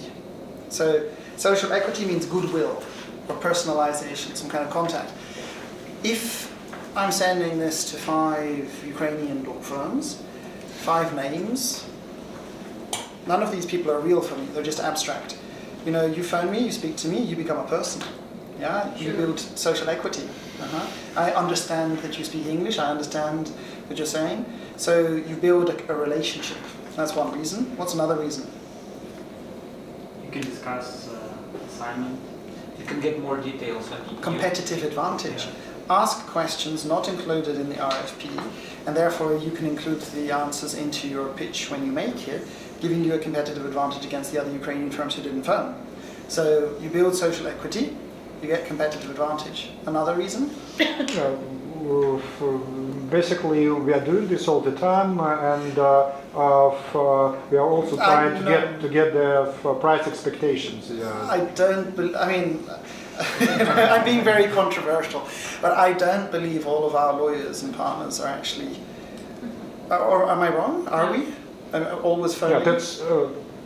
As for me and my group, that's standard practice. So we are trying to call and get. But again, in contact I'm with being them pedantic here. It's not that we try and call. You actually have to call. This isn't optional. You know, almost I would guarantee that 95, 99% of lawyers definitely don't do this. They do what they're told. Good soldiers. You can tell me the price, they tell the price. They send an email. And it's in the comfort zone. I'm saying try, not because it's just for an actual concept. Some of the potential client, they just refuse immediately to discuss anything on the phone. Okay, and what do you do in that case? Maybe procurement managers who just don't want to tell. Then our next step to find some other contact with the organization. Probably we have some connection with to discuss this informally. Okay, so again, you mentioned a horrible, scary word, my words, procurement manager. Yes, Yeah. this is the worst possible Right. person for you to speak to. I would even say, maybe you shouldn't. You get an RFP from a purchasing No manager. sense. Yeah, you know, Just the formality. yeah, you know, hopefully they are honest and legitimate and transparent and not corrupt. But sometimes the decision has already been made. You know, they know which firm they're going to work with and they just have to go through this procedure not to look biased. So in that case, it's not a good idea for you to be speaking with the purchasing manager. Even if you speak with the purchase manager, you can't make any argument you want. You could have 20 beautiful killer UVPs and promise them everything. Won't change anything. They're looking at price. You know, you can't win this argument with a purchasing manager. You can win it with price maybe, but you know you mustn't do price competition. The worst person for you to speak to ever is a purchasing manager. Unless it's your client, like if it's EBRD, for example, and we're on the panel and we know that they have 3 firms they work with and we're one of them and we get some work, then you have to play the game. Yeah? If it's a good client and they're serious. But a lot of the commercial entities, and especially a new one, total waste of time. Absolute waste of time. Have you done prospect analysis? Which means, did you measure your conversion from different target groups who contacted you? You would find that you have a purchasing manager contacting you, your chance of success is maybe 10%. You're speaking to an in-house counsel, maybe it's 25%. Speaking to a general director, or, you know, you can categorize, you can segment the people contacting you. Some of these people you shouldn't waste time, you know, with, I think. Yeah? So, so the different reasons you build social equity by speaking, you get competitive advantage by extra information, and the most important reason is sunk cost. Okay, do you know about this? Okay, how do you translate it into Ukrainian or into, I don't know in Russian? Sunk cost, it's an economic term. For example, I have a company, I invest £10,000 and I lose it. Oops. Now I have £10,000 sunk cost. It means I don't want to close that company. So I invest another 10,000 and lose it. Now I have £20,000 sunk cost. I even less want to abandon that. So I invest another 10,000. My sunk cost becomes higher and higher. So the higher my sunk cost, the less I want to abandon something. Yeah? How would we translate that? Траченная стоимость. Okay, but does that make sense? Невосполнимые затраты. Okay, so, you know, if you speak to me on the phone for half an hour and I'm explaining our project and our dreams and our goals, now, if I don't hire you, I have lost half an hour. I have a high sunk cost into our relationship. If I hire any of the other Ukrainian law firms, I lose that half hour. Yeah? With the other Ukrainians who didn't phone me, I lose nothing. My sunk cost is a click that I sent. Yeah? And they can spend hours making a nice proposal, sending it to me, and I'll choose one of them and not even answer the others, because I have no sunk cost. You know, you have to increase the sunk cost if you don't want to be abused. I call it lawyer abuse. You want to spend hours investing time and effort into making a nice proposal, you can very easily be abused that they will receive this and, you know, not even answer you, because they have no sunk cost. So you rebalance this. And this is part of qualification. I'm saying to you, make me this nice proposal, so you should speak to me. If I'm willing to speak to you, it means I'm serious. So you should say, John, you know, fill in this form. One of my partners in Riga, she's an IP partner, she does this with some of the clients. She doesn't really need that information in the form. If they're going to spend the time to fill in that information, it's useful, but it's more important as a qualification. Are they serious? And it creates sunk cost. You understand? So you want to increase the sunk cost from them. The higher the sunk cost, the higher your chance of being hired. What do you do if someone doesn't speak to you? You get the RFP, you try and phone them, they won't speak to you. You phone them again, they won't speak to you. Actually, it emphasizes that probably they're not really interested in real offers. Yeah, I don't think I would waste an hour of my time making a proposal to someone who isn't going to speak to me. Yeah. Well, we answer all practically 99% of all inquiries we are getting. I'm not sure you should. Yeah, but maybe we are operating in a slightly different environment. We understand that in many instances, if we don't answer, we won't be approached by this organization again. So we fall out of the short list or active list of law firms they are asking. Maybe we'll be more successful next time. So what we usually do, we fully understand that for spending our time on such such and serious for prospective for RFPs is bad. Yeah. So for example, me and my group, we are running a database of all our proposals. Yeah, when we see that the proposal is not quite serious or we are not getting enough attention from them, yeah, we just take the closest one in terms of scope, for all other conditions, do copy paste and send it. Yeah, it's not a big waste of time, but at least we'll stay in contact. We answered, we applied, we responded, and the proposal is not just several lines, it's nice several pages of a document. So that's the strategy of regarding such unserious or bad quality, I would say, RFPs. Is it good? No. But it's low cost, you see, anyway. but it does have a cost. Remember, there's the opportunity cost. Someone is doing this. Is it an admin person who's making these proposals? Oh, I thought junior lawyers, I will review like several minutes. Yeah, that's it.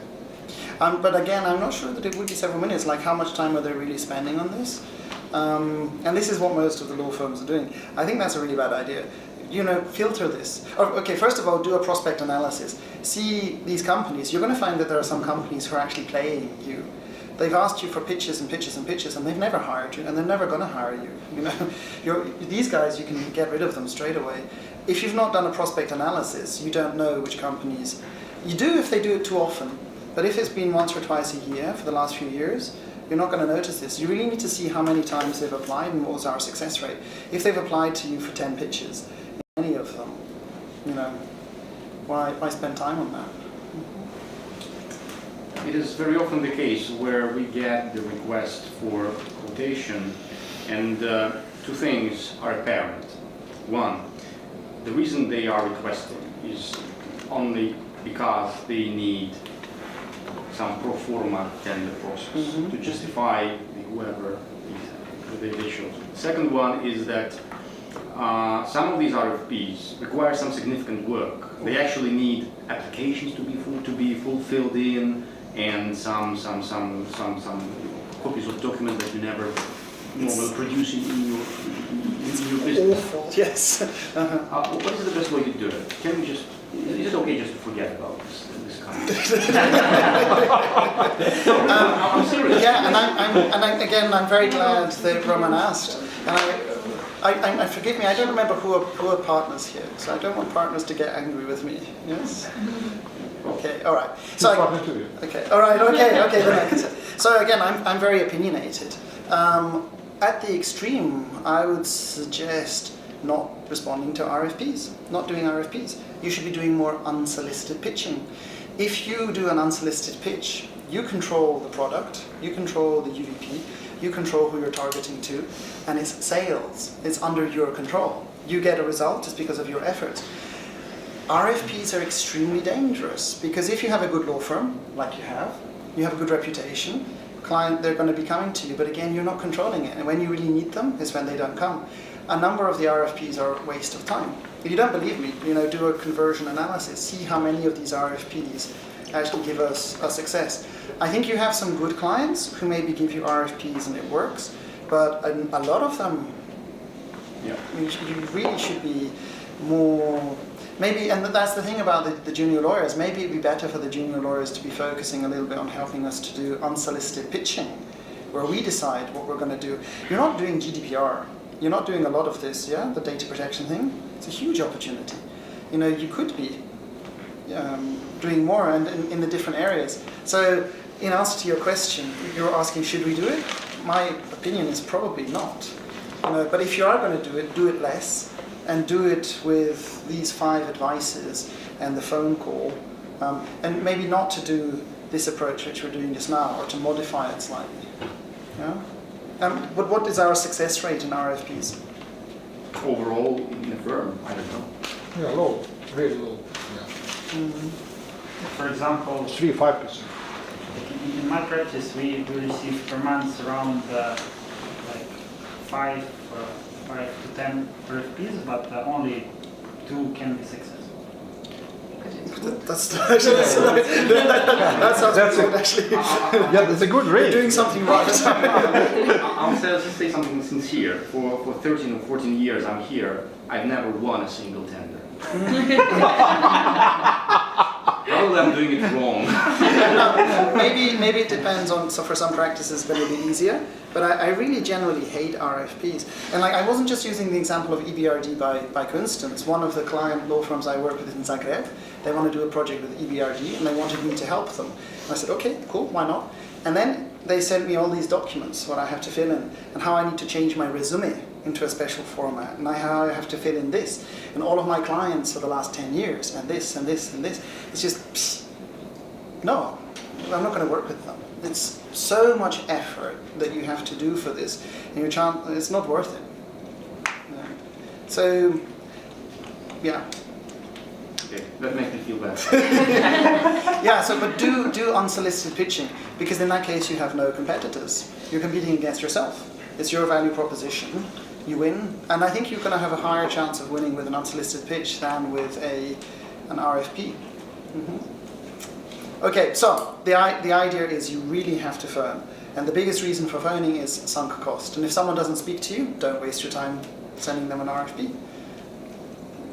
So let's read this little article here. I think it's called 5 Tips. Yeah?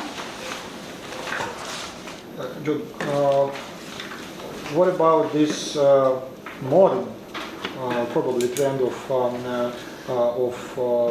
sending proposals to the clients? I've seen this regarding some law firms, and almost all the time regarding those big 4 auditors firm. They don't write it like in a letter format, or don't make like a Word document. They do a presentation, like in PowerPoint, colorful, like brief, very nice, yeah, and they send it as a presentation. Yeah, it looks nice in many ways, on computer screen, in print. Probably if you're invited, or such firm invited to give sort of oral presentation in the client office, they can show it on a big screen. Yeah, and seems like it's modern, it's trendy. It can vary chances to win compared to like old-fashioned proposal in the letter form. What do you think about such? To begin with, I don't think that's a good idea. To begin with, it would be much better to do a simple email. The value proposition is the key thing. If you can say to me, John, you know, we've done this work for you, now I can show you how to do at-will termination contracts, or I can save you 10% in tax, or I can monetize your IP. You have something enticing, and I'm the KDM. So remember, you have to send this to the right person. A UVP for the KDM. Then I'll be interested, and then I'll say come. And then yes, of course, if you can come, you can do your beautiful pitch, you can do your presentation. But the first thing is to hook them. And to hook them, you don't need anything more sophisticated than, you know, an email. Yeah, nice and concise. The value of your value proposition is the most powerful thing that you can have there. But the Big Four, I know that they have beautiful presentation. You know, their pitches can be glorious in some of the countries. I've seen this. So we should invest in. Do we have someone who does this? Can we make wonderfully presented material? Okay. We do. Yes, I was wondering. Yeah, but to begin with, no, you don't need to make a complicated 10-page PDF or 10-slide PowerPoint. No. Yeah, but you see, when you're listing, like your representative clients or transactions in plain font, it looks humble. You shouldn't, yeah, but you shouldn't be showing me that anyway. At the first stage, you need to hook my interest. No, I'm telling about answering RFPs Okay. or just inquiries. We're talking about two different things here. If you're answering an RFP, when you do answer, it will be like a formal, this complicated 10-page PDF thing, and we can apply these top 5 tips. That's for the RFP. For unsolicited pitching, it's very simply just an email. Yeah, that's all you need to do, as concise and clear as possible. And the purpose of that email is to get a meeting, to hook them, you know, to speak to them, and then you can convert them. Mm-hmm. So these are two different approaches. For the RFP, you're going to need a nice pitch. And your question would be, should we do a pitch or should we do a presentation? Should we use a presentation as our formal proposal of legal services in response to RFP or of a potential client inquiry? I think you should do either. I think you should do an idea which you don't have in Ukraine, which is called a placemat.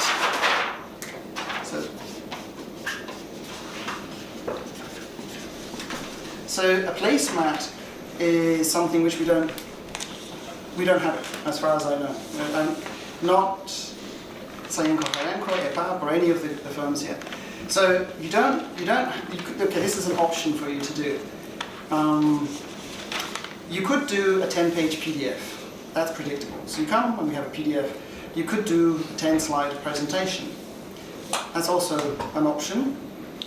You could do a placemat. A placemat is not A4, it's A3. So that's slightly bigger, yes, than the A4. And a placemat, it's physical. You can email it afterwards, but it actually has to be made. It's on card, and it's laminated. Yeah, so this sounds funny. And it's beautiful. So it has to be very nicely presented. Now, the placemat is a really good way to win pitches when you have to do a pitch meeting. The placemat is a big square, and it's divided into 4. And so here you would have some graph about Asters. Here you would have some client names, some citations. Here you would have another diagram, something. Here you would have something else. Like with PowerPoint, as few words as possible. You don't want to do. Yeah, that's like almost purely No text. visualization there. Yeah, it has to be. It's more visual, pictographic, diagrammatic. It shouldn't be easy to understand without an explanation. Yeah. So like our biggest mistake with PowerPoint is we do death by PowerPoint. You know, too many slides, Times New Roman 10 font. Lots of text, you start reading a PowerPoint, it's awful. Yeah? The placemat is going to be very colourful. Actually, I have one from DLA Piper. This is an idea from, I'll give you an example from DLA Piper Oslo, from the Norwegians. Yeah? Now, and it's on both sides. So straight away, when a person comes into the meeting, like children, you know, it's like something bright and shiny. Like, ooh, what is that? Look at that, look at that. And they start playing with it, they start looking at it. You can't really understand it. That's the entire point. You don't want them to start reading. This is my mistake, you know, in teaching. Don't give lawyers documents and then try and talk to them, because the lawyers start reading what you've just given them. So in this case, you don't want text, it's something visual. Now, what's the advantage of this? The content here is the same that you could have put into a PDF in formal 20th century style, or into a PowerPoint. But again, your presentation of this is non-linear. So I'm going to tell you about, you know, Asters' financial performance over the years. I'll tell you about our company culture and our values. Then I'm going to tell you about this. I can jump around these 8 quadrants on both sides as I wish. I can be totally flexible. I can even improvise. I don't even have to have any linear structure here. I have UVP1, UVP2, history, some fabs, yeah? And I just go through this as I want. What's the advantage of this? The advantage is it's not boring, it's interactive. You should have interaction of this, not like a presentation or a pitch. It's flexible. They're very interested in this, you spend more time here. They don't care about this, you don't even spend much time here. So you have a lot of flexibility.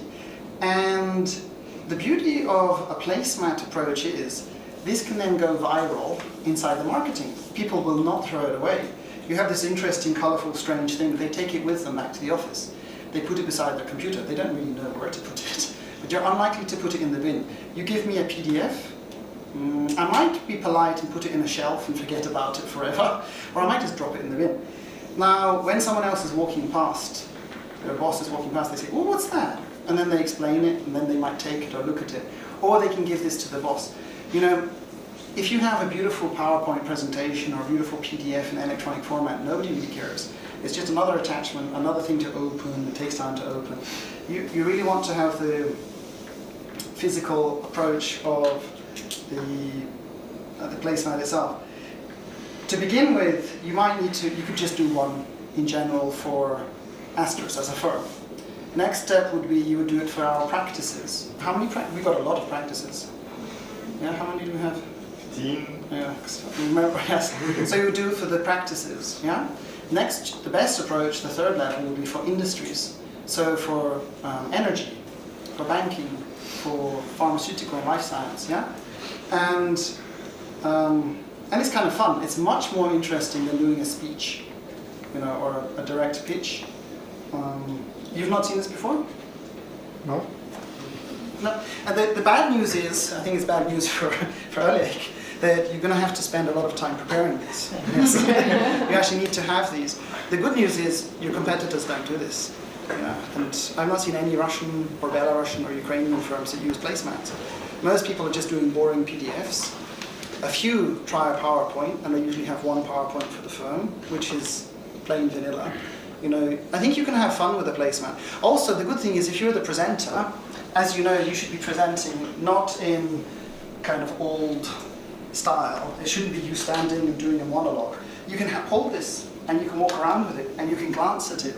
You must never have a script if you're doing a pitch or a beauty parade. Yeah? You know this? Because if you have a script, you can forget. It's very hard to memorize. You must never read something. You need the interaction. So with this, you can wander around, you can point at it, you can glance at it. It's much easier for you as a presenter than any. PowerPoint is usually very difficult. So I recommend a placemat. But you need to then make one. Should it be folded? It's one side. Laminated, but how to bring it? Like Yeah, it's really pretty big form. You'd have to have one of these funny cases, which you would actually bring it with. Maybe they can roll it up and put it into one of those tubes. Part of the reason for this is to make it. Yes. And on the opposite side, the scratch map, you know. I'll print one of these. Now I'll send it to Oleg and we can take a look at it. But it'll be on A4. So you don't need to have presentation by PowerPoint. Okay, so I've emailed to Oleg just now an example placemat. So when he comes back, I'll tell him to print it. We'll take a look at that. But let's look at these tips. So there are 5 tips. Some of them we've talked about before. Maybe 1 or 2 of them are new.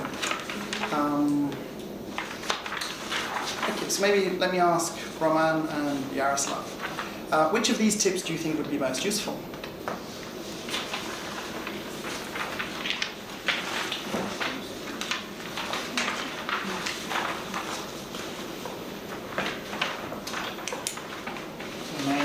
From my perspective,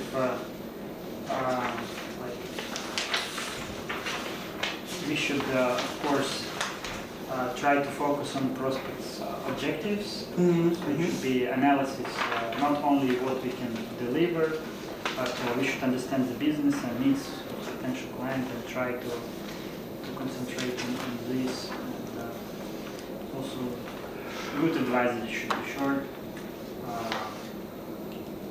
Personally, don't understand about options.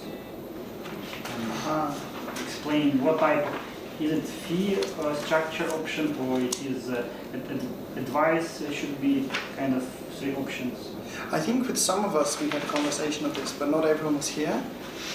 So does anyone know about the concept of 3 price positions in pitching? No?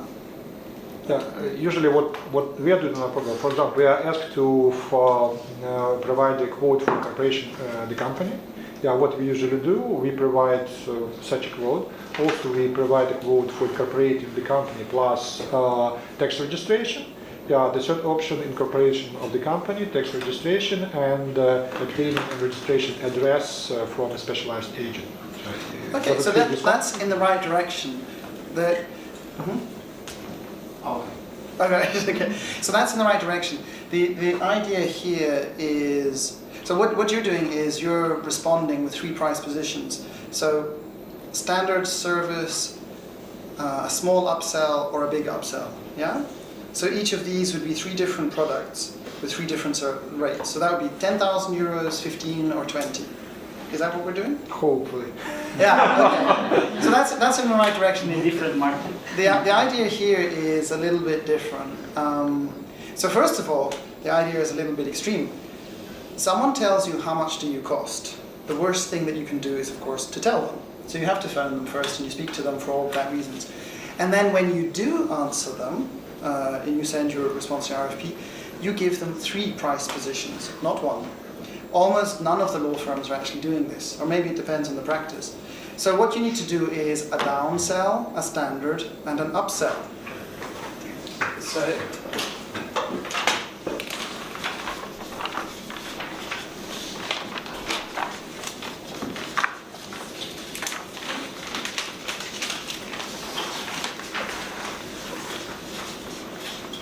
again, I think being a little bit kind of too heavy-handed.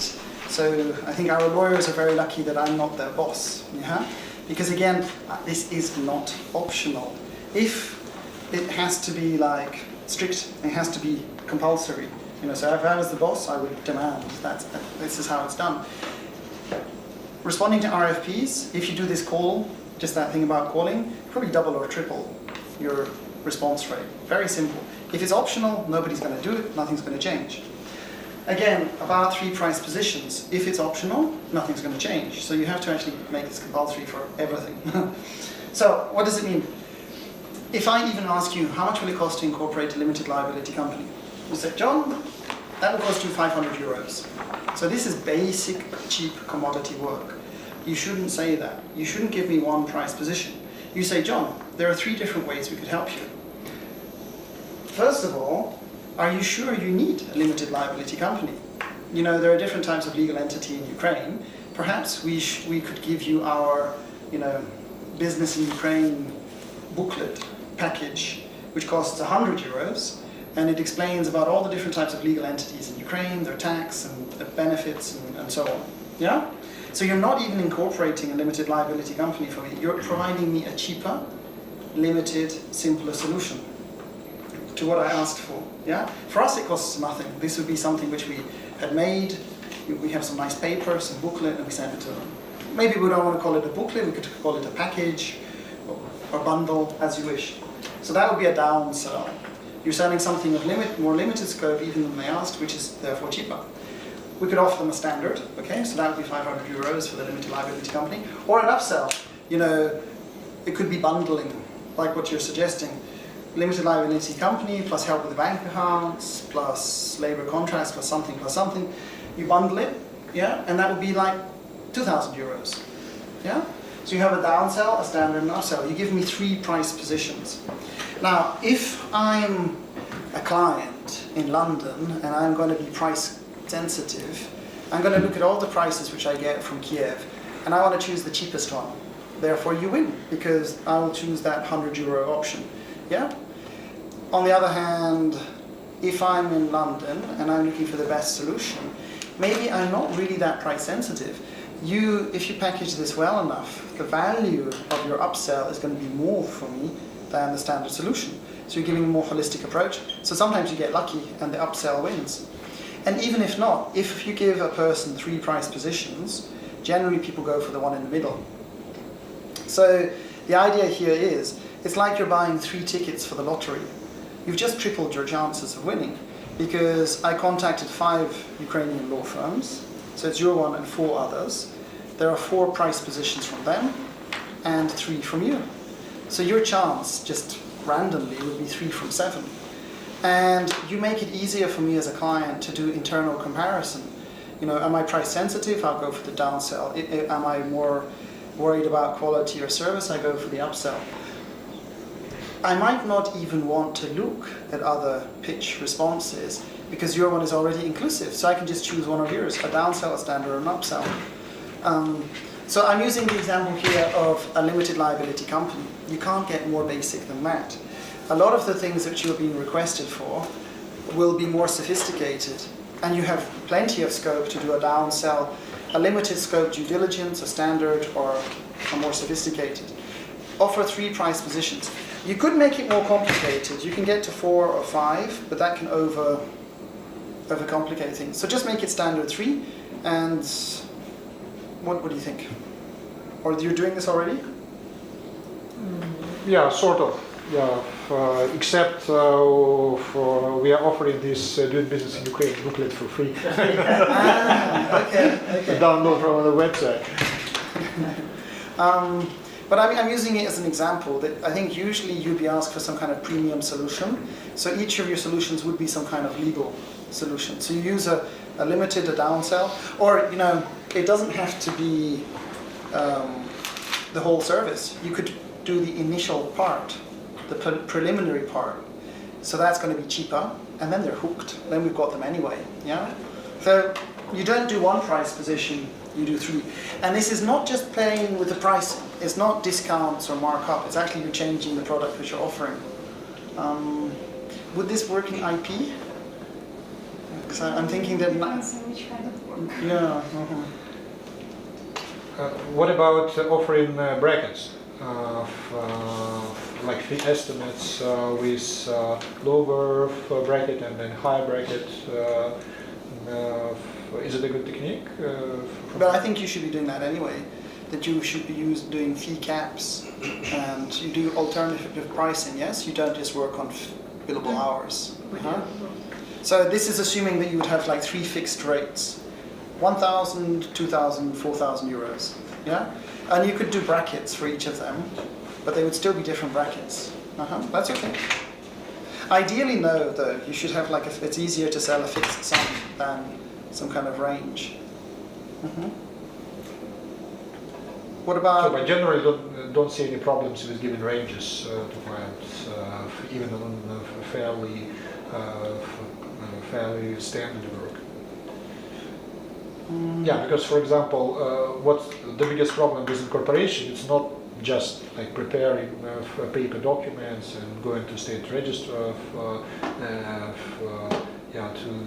register the company. Yeah, the bulk of the time we spend on understanding what really the client wants, whether it's a simple corporate governance structure, some sophisticated, how it's organized, and then into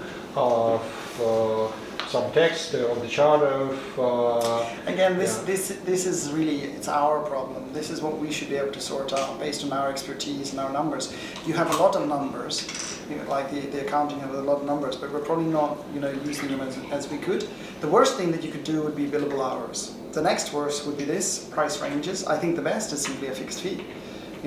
It's very clear for me as a client, that's how much it costs. Or you're giving me 3 fixed fees and you let me choose. It's our problem how much risk we're going to take, or what is our profit margin. We need to work out this ourselves. We shouldn't really put it onto the client that it's going to be this kind of range. It makes it easier for us, but I think that's a sign that we haven't really worked out our pricing and our margin as clearly as we could. We're trying to minimize risk for ourselves. Okay, but it's true for about 80% of all assignments. They tend to expand or change completely along the way. And it's difficult then to renegotiate with the client the fixed fee for this assignment, because from client perspective, well, I've just asked you to add one tier of corporate governance, like supervisory council. Yeah, but for us, solving the problem of creating a supervisory council in limited liability companies is quite a challenge, because but then we should refuse. We say this isn't in the scope. We'll be glad to do this, but it's going to cost however much. So I don't see any problem with giving fixed fees and then for opening negotiations with the client if the assignment changed substantially. That's what you should do. Yeah. So basically, once the client is hooked, yeah, then we are more in control of we should communicate with the client very clearly about what they want, and then we write it back to them, and then we say that's how much it's going to cost, and we make it clear that things outside of that is going to be an additional, it's going to be a separate expense. So what about for putting right away in the proposal certain assumptions and limitations in addition to like fixed fees? Yeah, but I'm not sure that the client is really going to pay much attention to them. You know, it's going to be more important what they've discussed with you. This is what we want, and then you clarify it for them. So I think, yeah, we shouldn't have scope inflation. You know, the fact that you're having scope inflation means you probably had ineffective communication at the very start. Or this happens to young lawyers. Young lawyers can't upsell. A young lawyer is going to do what she's told. When the client says, I want this, the young lawyer says, okay. And then it turns out the client wants this and this and this, and the young lawyer didn't understand their needs, and so you get this kind of expansion, and it becomes a lose-lose-lose situation. The law firm loses money and time, the young lawyer is upset, the partner is upset, the client is upset. The problem is we didn't define that the product was actually pretty big to begin with, and we should have said, no, we can't do that for 5,000 to 7,000 euros. It's actually going to be 10,000 to 15, and then if they agree, we work on it. So I think that's a sign that we can't upsell. It's either we can't upsell or we didn't communicate clearly about the need of the client. Or we're just being too passive and not assertive enough. We're letting the client tell us what to do and it just expands. It is very often the case. It is, I'd say it's not quite often where the clarity of the scope of work depends on communication with the client. Okay. It is very often the case that how much you're going to work will depend on how the project will develop. On the client's counterparty, on some external party, on the board, on some things other than that. So it's not, it is very often the case when you tell the client, look, the situation may go this way or it may go this way. If it goes this way, there's not much work. It could be done for this amount of money. But if it turns out that your buyer or your seller will decide they do not accept your terms and they want something else, and you will want us to negotiate that, for example, then it will be something else. You know? And that is just a simple story. It could be a whole schedule of possibilities, obviously affecting the price. Could we put that into our pitch? And that's what we normally do. Yeah, so that sounds fine. That sounds okay. But so then why do we? It depends on the practice that we end up with this inflation. It depends on the practice, on the project, on a lot of things. But it is more often the case where unpredictability is dictated by some external factors rather than the thoroughness of communication or questionnaire at the beginning. And again, I don't think you're going to like it. A nasty thing here is a lot of the law firms, they don't have a competitive advantage, a business model UVP in terms of pricing. Quite often pricing is at the discretion of a partner. So the partner has experience for such and such a piece of work, and so we just say we think it's going to be this much or it's going to be this much range. Yeah? You know, I think, or am I wrong? But we do have a lot of different previous transactions. We could measure how many hours we expected it would take, how many hours it really took, and how close our estimation was to it. And then we could begin to make better and better, predictions or fee proposals. Again, I'm not a finance person or an accounting person. Do we already do something like this? Not systematic. Not systematic. Okay, so right, It's very difficult to standardize these things. product A, product B, product C, choose your preferred one. It just doesn't work like this. Mm-hmm. I have a question. How to behave in situations when you have a client with whom you have many projects, and the client starts to ask, can you do this small assignment either for free, considering that we have long-term relationship, or you can we do it for example, they offer budget for this, you offer, and they start to reduce it. And from one side, you understand that yes, you can do this small assignment for small fee, expecting new projects. But what, from your perspective, would be correct? Very simple. Don't do that. Don't do that. Definitely don't do that. You're being a nice, helpful, friendly lawyer. Don't. You're actually devaluing yourself. Yeah. By doing this, you're letting me think that you can do commodity work, which is cheap work, which is simple work. So you decrease your value. You're showing me that you're not so busy that you can focus on other things. If I understood that you were like a rainmaker, like a really high demand lawyer charging 1,000 euros per hour, something crazy, there's no way on earth I would ask you to help me with this basic commodity stuff. And if I did, you would politely, nicely say, John, I'd love to help you with, and maybe it's family law, yes, this happens. I'm working with you as a corporate lawyer, so I want you to help me with my divorce. And some lawyers would then help the guy with his divorce or some crazy stuff. Don't do that. Really don't do that. It's almost as bad as helping your relatives, with legal issues. This sounds nasty. From a commercial perspective, don't do it. You are not the best lawyer to help your uncle or aunt with these kind of things. Maybe it's not your area of expertise, you're too expensive, you're too busy. Don't. No, the situation is different. They understand that it is not me who will be doing this work. They understand that you have this expertise. Okay, I thought you were going to do it yourself. No, definitely don't. But you're going to delegate it to someone? And they want to do it cheaply? No, don't do it. Refuse. You'd say, our good neighbors, someone, they can help you with this basic commodity work. But it is not my interest, for sure, that they go to my neighbor. So it is just they put you in a situation when you cannot refuse. You cannot do it. You cannot do it for free. Then you can't refuse. That's the situation. But like more concrete. Like what was that? They want you to do something for almost no money. For example, they ask to change the director in the company. Uh-huh. And they asked to do it for free. Good.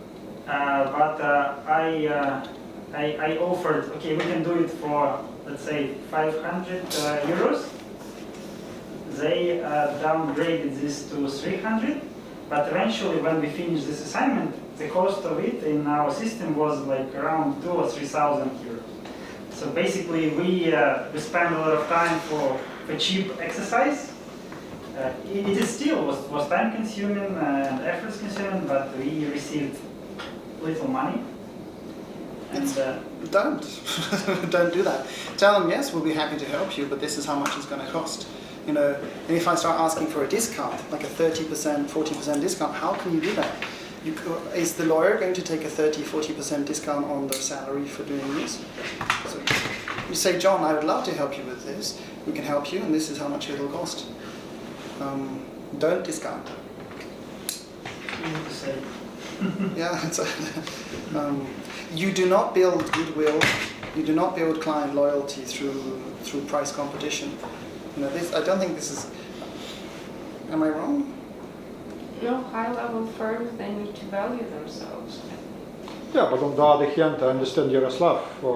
It's not a unique situation. Quite often we need to make an investment in our relationship in one way or another.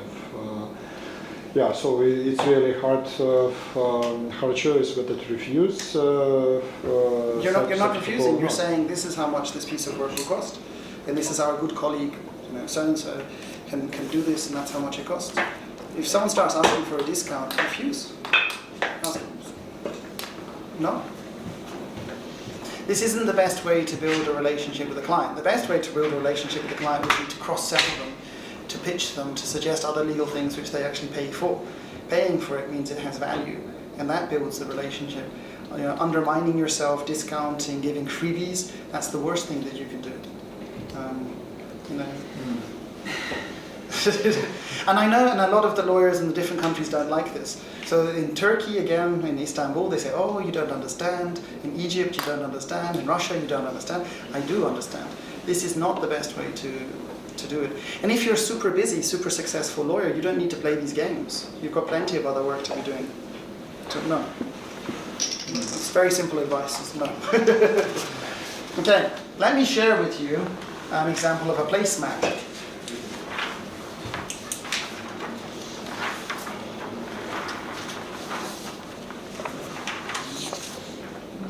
We should imagine it's bigger. Yeah, it's bigger. And this is a very specific placemat that from DLA Piper Oslo, when I was training the Norwegians, for about a Norwegian investment fund into Africa. And so they have a nice map of the DLA Piper, the different offices, so that's like, wow, we're so big, we're so cool. You know, we see the African relationship firms. Mm-hmm. We have like an agenda here we can talk about. We have a nice map to discuss, some little statistics on the bottom, you know, a couple of citations, some graph. I mean, it's a little bit text heavy and it's not following the 4x4 format, but when this is in color, it looks beautiful and it's big, then you can go through this, and this is enough for a half hour or an hour meeting.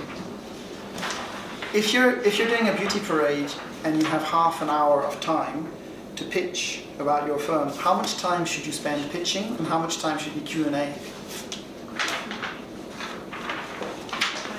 From this 50-50. article, I would say 90-10. Usually that's the mistake. Very often the law firms do a pitch. I mean the pitch. Yeah, spending like 30 minutes doing pitch and run out of time and no Q&A. It might even be worth it doing something like 10-minute pitch, 20-minute Q&A. You know, asking them questions, pretending that we're already working on them. You know, or in this case, they're merged together. You have pitch and Q&A in parallel. Yeah, you don't want to just do a presentation. So that's another advantage of the placemat. May I ask a question that this placement, is it necessary to do it purely about the firm, or it is possible to do similar thing about industry and concentrate more on industry? Because quite often clients come, or potential clients, and they ask questions. For example, what is the price for project X? And for example, how many solar panels will be for standard project? And you don't keep this in mind, and it would be good to make it do it, you know, like step by step. Like with our website, I know because I was helping with that. It takes a long time, you know, to change and improve things. So at least we did it, and it's better. And you know, on the first step, you would have your Asters placemat for the firm at all. That would be a really good thing to have, and we can use this for client meetings, and it would be for the whole firm. Next level, like I mentioned, would be for your practices. And the best one, which you're already saying, is for industries. You know, if you had agricultural law placemat, mining law placemat, gambling law placemat, media, sport, you know, you're big enough that you can segment to the degree further than I think many of the other law firms. And the other law firms don't have a placemat approach anyway. But it's going to take some time just to physically make these. What about in terms of pitches, in terms of PDF? Do we already have practice-based pitches? Do we have industry-based pitches? How many pitch templates do we have? Well, we have brochures almost for each practice, for each important practice, big practice. We have brochure for the whole firm, and that's it. Doesn't qualify as pitch document? No. But, I mean, this is good, but this is fine. Actually, this is very good. But this is for practice. It's competition, but it's in Russian. You understand that, right? So it has some diagrams. But again, these are different things. This is like reading material, you know? This would be actually like a sales instrument that you'd be using this. Because it has maps. Yeah. You can't present this. No. You can present this. And this can be engaging and for Q&A. You give this to anyone, they're just going to start reading it. You can't really sell with this. You can sell with this. Shall we have both, or shall we switch to these placements, in your opinion? In my opinion, you should use this for your pitches and your client meetings. It will give you a competitive advantage. There's nothing wrong with this, but what are we actually using this for? Do we give it to clients when they... Material you can give for after the meeting, not before the meeting. So it's just kind of good addition. What we have said, you can look into our projects. I think this is fine. You should definitely keep this. It's valuable and it's very well made. But for the meeting itself, you'd be better supplementing it. You do this in the meeting, and then you give them this afterwards to take with them. There's nothing wrong with this. This is actually very, very good. And how did you work out the design for this? Was it just our marketing colleagues? Yeah, it's our work actually. Okay. We have a designer in-house. I would like the structure and the content, the biographies, the photos, you know, it's pretty good. All right. So, yeah, I think that's a nice idea for you to try and consider. And it can be fun. It's much easier to do a presentation or a speech with a placemat than if you try and stand before a PowerPoint. And you've been to lots of really bad PowerPoint presentations. You know all of the mistakes people make. People start presenting to the wall. People start reading the slides, too much text. It's actually quite hard to do a good interactive PowerPoint presentation visually. I think this would be easier for you. Even to the degree that it's a prop. Remember in networking, do you have confidence when you hold something? You can hold this. It's very difficult to present when you have something behind you and the people in front of you. So you have to move around. So it's an idea. You can think about that. Okay. It's better to have several of these to hand out to people and also to hold yourself. Or You should have one that you hold yourself. And yeah, to begin with, you just need one for the firm, then you need one for the practices, and then you need one for the industries. So it would be like one, and then maybe how many, 15 practices? Yeah. And then it might be something like 30 or 40 really different industries. Your firm has this know-how. You have this capability, but we haven't compiled it into one area. And industry-based marketing is going to be much more successful than practice-based marketing. Yeah, we're halfway there. We have some industries, but you need to go even further. And I think you're the best firm to do this. Maybe only 3 or 4 other big firms would have the number of colleagues and the number of previous work in industries to actually be able to put that together. Okay, that's a very big task, but that's something to consider for 2018. All right, so let's put that away. And any final thoughts on the 5 tips?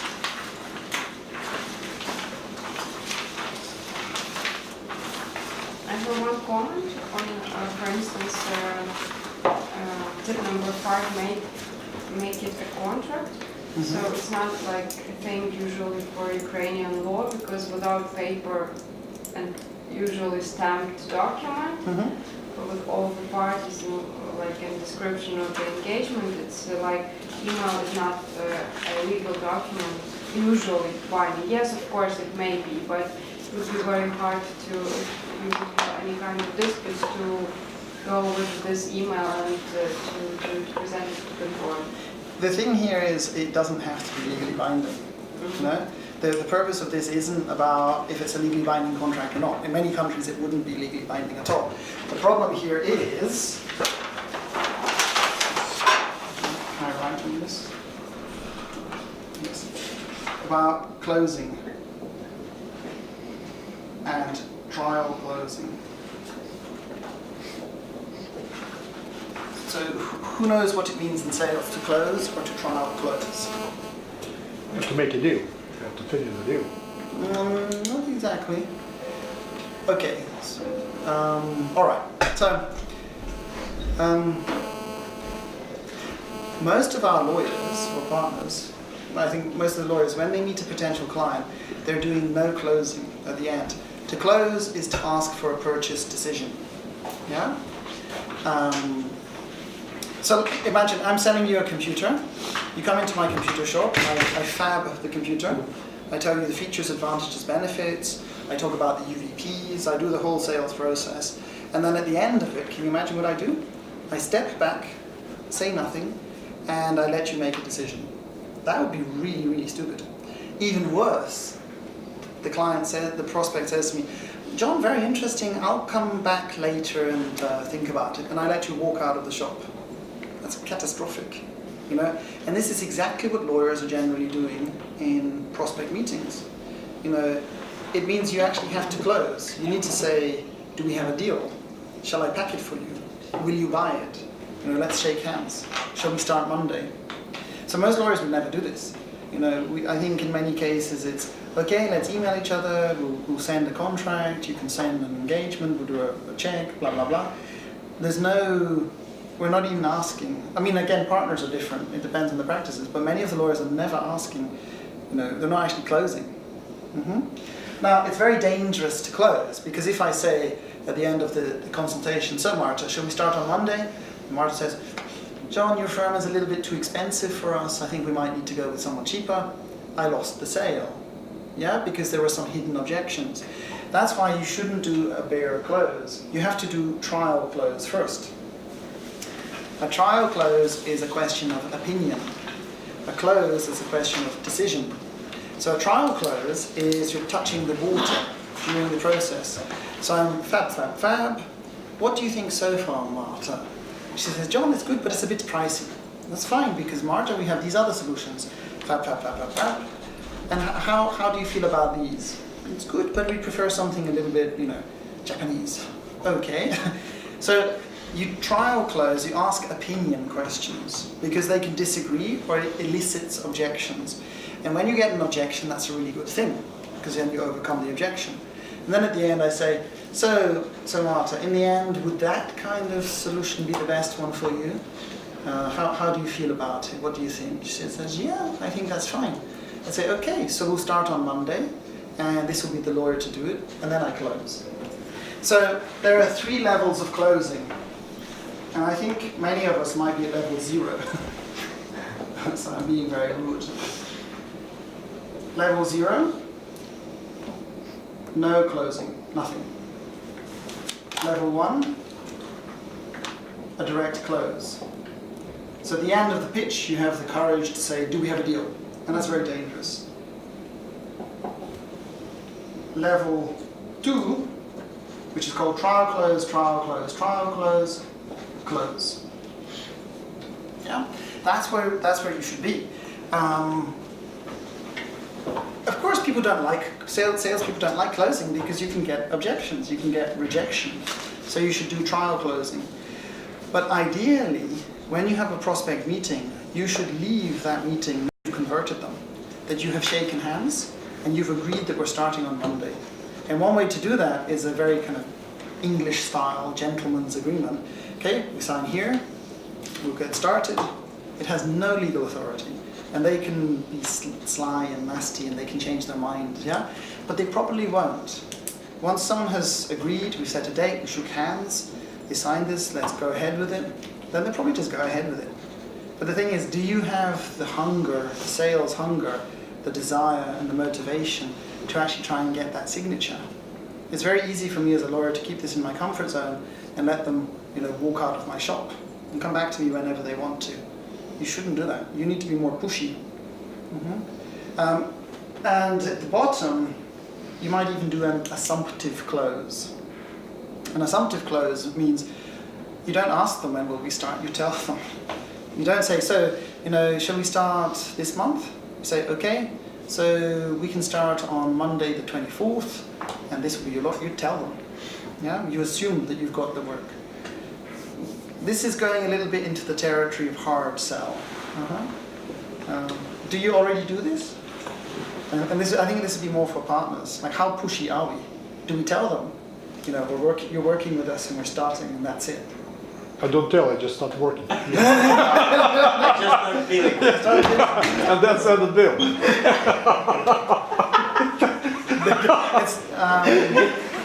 My favorite for this was, do you know of Olga Litvinovna?